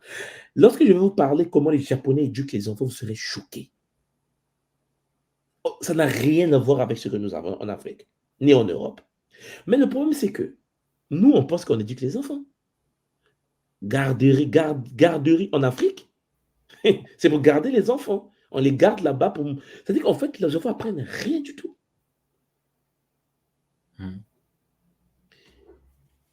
Maintenant, pour que ça change, papa, il faut lancer les écoles. Se plaindre, c'est bien. Il faut lancer les structures. Voilà pourquoi tu vois que là, j'ai lancé Vision Métrique au pays. Et à l'intérieur de Vision Métrique, je fais ce que je veux. C'est mon territoire. Tu vois? Il faut qu'à Aïmélé, à Douala, tu lances une école. Il faut qu'à l'intérieur de l'école d'Aïmélé, les gens apprennent les choses que Aïmélé veut que les gens apprennent. C'est ça, le game. La facilité que nous avons aujourd'hui, c'est que tu peux lancer les structures et que tu déploies ce que tu sais dans ces structures. L'État, tu connais nos États, hein? Ils ne savent même pas ce que l'État enseigne. Donc, c'est pas... Voilà. Attends, papa. M'attends, papa, m'attends. Champangui cherche son temps. Je vais prendre une dernière personne. Nga Christelle qui est rentrée et puis nous allons clôturer par là. Maman Christelle Moté. Moté, tout moi. Moté, maman, comment tu vas? Ça va, papa, ça va. Bon. C'est vraiment très intéressant ce soir. Je suis ravie de maman. pouvoir échanger là-dessus. Je suis un peu en hibernation en ce moment, mais c'est volontaire. C'est pour préparer la suite efficacement. Mais le sujet ne pouvait pas rester, ne pouvait pas passer comme ça parce que au retour de Katiopa, On se pose beaucoup de questions Mm. et les réponses sont servies de cette façon, en fait. Et c'est vraiment magnifique, papa. C'est le bonheur. Je ne m'attendais pas que le retour de Martinique soit aussi beau. L'essentiel est en cours. Effectivement, papa, il y a un point qui est magnifique, c'est que vous avez dit, l'Afrique, on est surdoué. Et effectivement, on est surdoué. Le constat est clair. Il y a une dimension d'intelligence en Afrique qui est très élevée. Les gens sont en permanence en état mbikoudi, mais un état mbikoudi désordonné. Parce qu'avant, quand j'allais, je n'étais pas un gars, je ne pouvais pas percevoir toutes ces capacités. Oui, il y a besoin de changement et les gens sont prêts pour le changement parce qu'il ne faut pas grand-chose pour faire le déclic auprès de certaines personnes. Et la jeunesse est prête et a soif de changement parce qu'effectivement, ils commencent à apercevoir les failles qu'il y a au niveau de tout. Je ne vais même pas appeler ça, j'appelle ça les églises, là, ça n'a même pas de nom. C'est tellement pittoresque que voilà. Mais les jeunes sont prêts, ils ont soif de changement.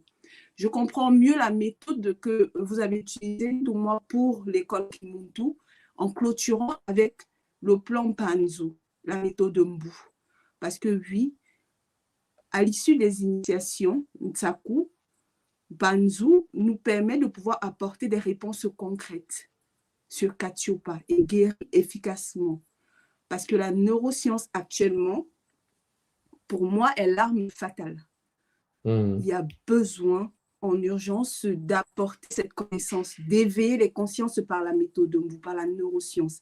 C'est très simple à comprendre, la façon dont vous avez introduit, et c'est très simple à transmettre.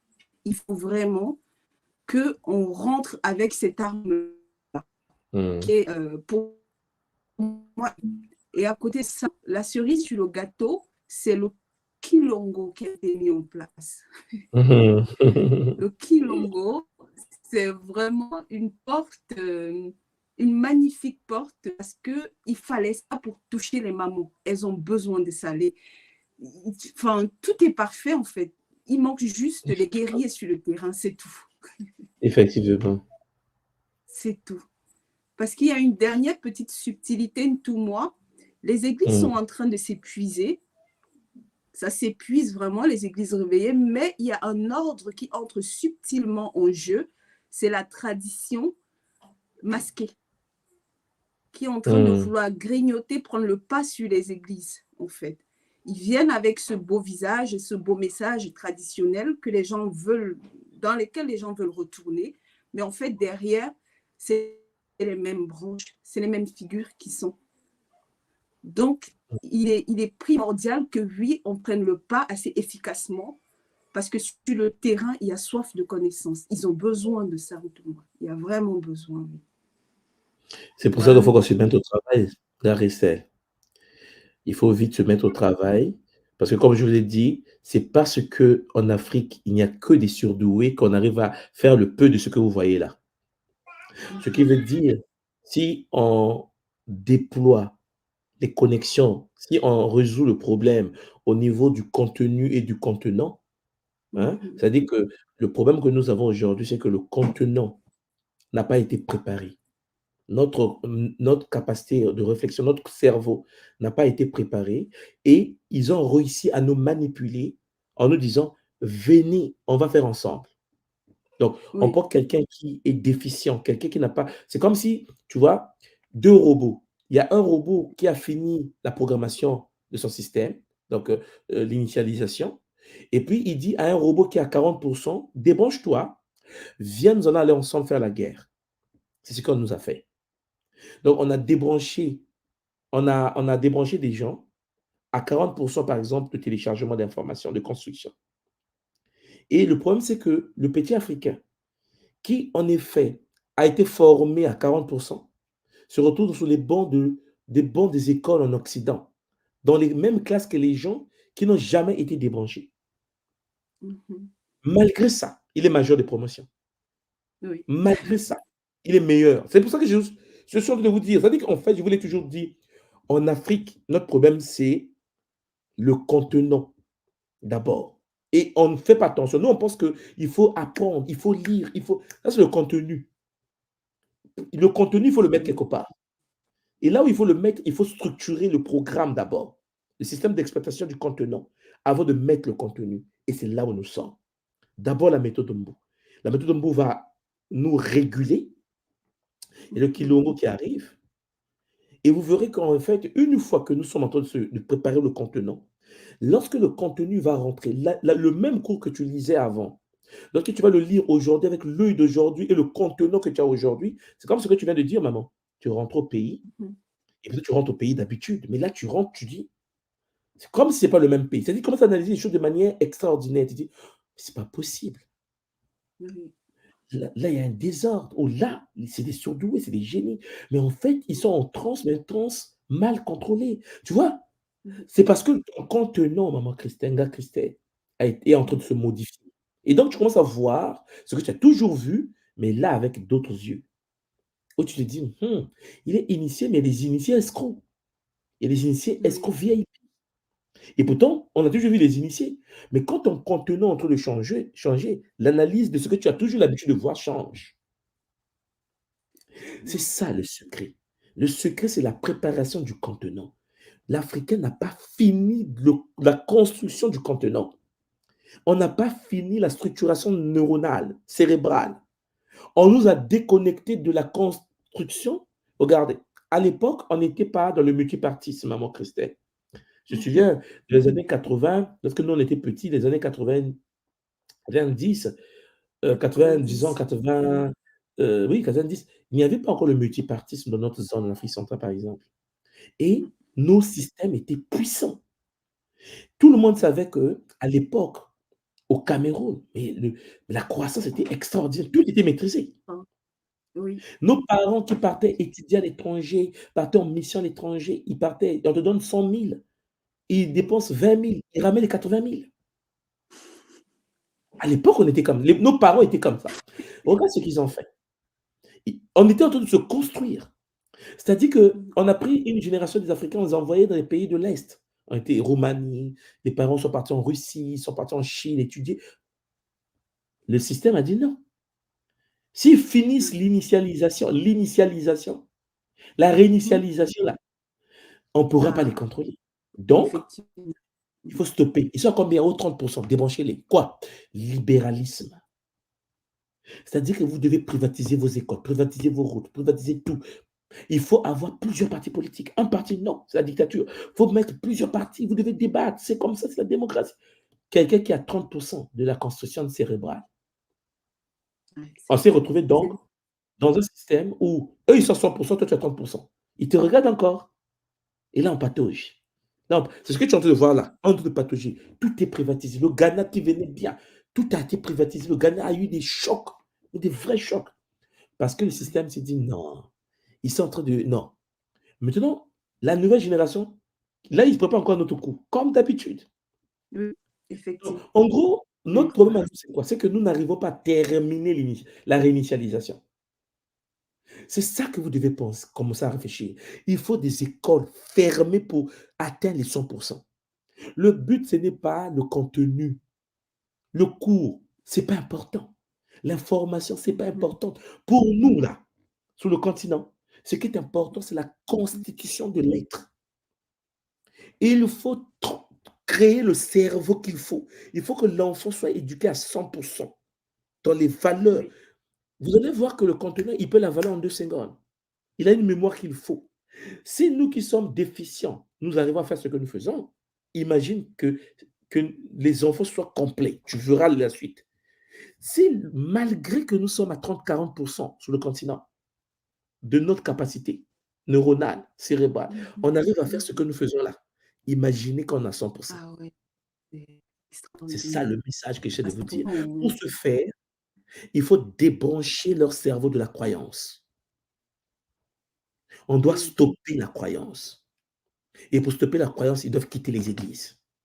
Parce que on nous a mis dans le milieu de croyance. Crois seulement, tu seras sauvé. Amen, amen. Crois seulement, tu auras le visa. Amen. Crois seulement, tu auras un homme.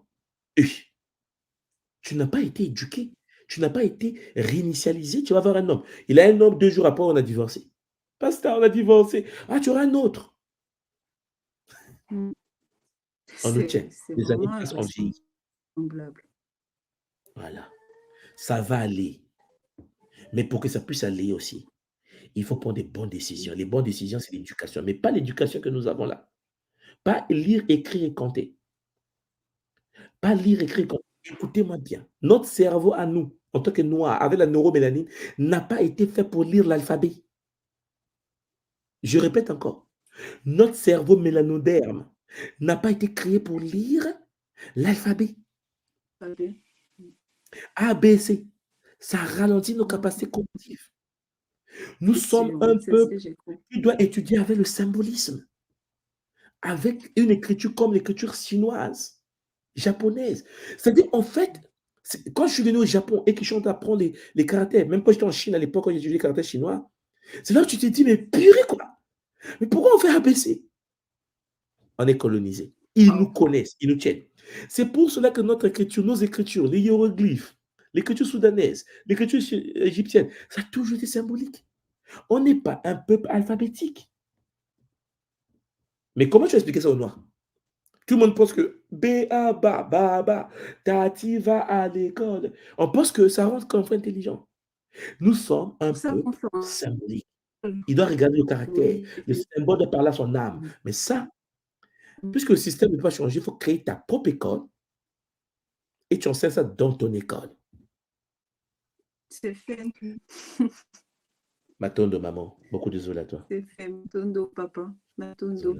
Zola à tout le monde et un coucou à Merimou. J'étais ravie de la voir en ligne. Zola. Zola. Cher Mpangi, c'est le bonheur. Ah, je vous avais dit, c'est mon retour. C'est chaud. Je n'ai même pas recommencé, ça sera chaud. Écoutez les Mpangi, prenez soin de vous. Hein? Il est quelle heure? Il est 2h58 à Tokyo. Je dois aller faire ma takia. Hein? Technique d'activation du kia. Toujours, toujours. Pour les autres Mpangi, cher Mpangi, préparez-vous ce week-end. Mbou 2. Méthode Mbou. Activation cognitive. Cher Mpangi, préparez-vous, ça sera chaud. Ce week-end-là, on reprend Mbou 2. Parce que Mbou 1, j'ai fini. Donc là, c'est Mbou 2 maintenant qui commence. On finit Mbou 2 et Mbou 3. Et on a clôturé. Maintenant, on peut parler maintenant du cerveau. Cher Mpangi, Zola, vous prenez soin de vous et on se voit ce week-end. Hein, pour ceux qui font Mbou. Pour ceux qui ne le font pas, écoutez, venez dans le campus. École-Kimuntu.com. C'est ça, hein? École-Kimuntu.com. Voilà. Venez dans le campus, rejoignez-nous. C'est ouvert à tout le monde. Inscrivez-vous dans le campus et venez faire la méthode Mbou. C'est le bonheur. Allez, à bientôt les Mpangi. Zola Mpangi. Zola, tous les Mpangi là où vous êtes. Que les Bakulu nous accompagnent. Le game, on n'a pas le choix de le jouer. Même pour nos propres enfants, chez Mpangi. Allez, à bientôt. Retourne ma nuit.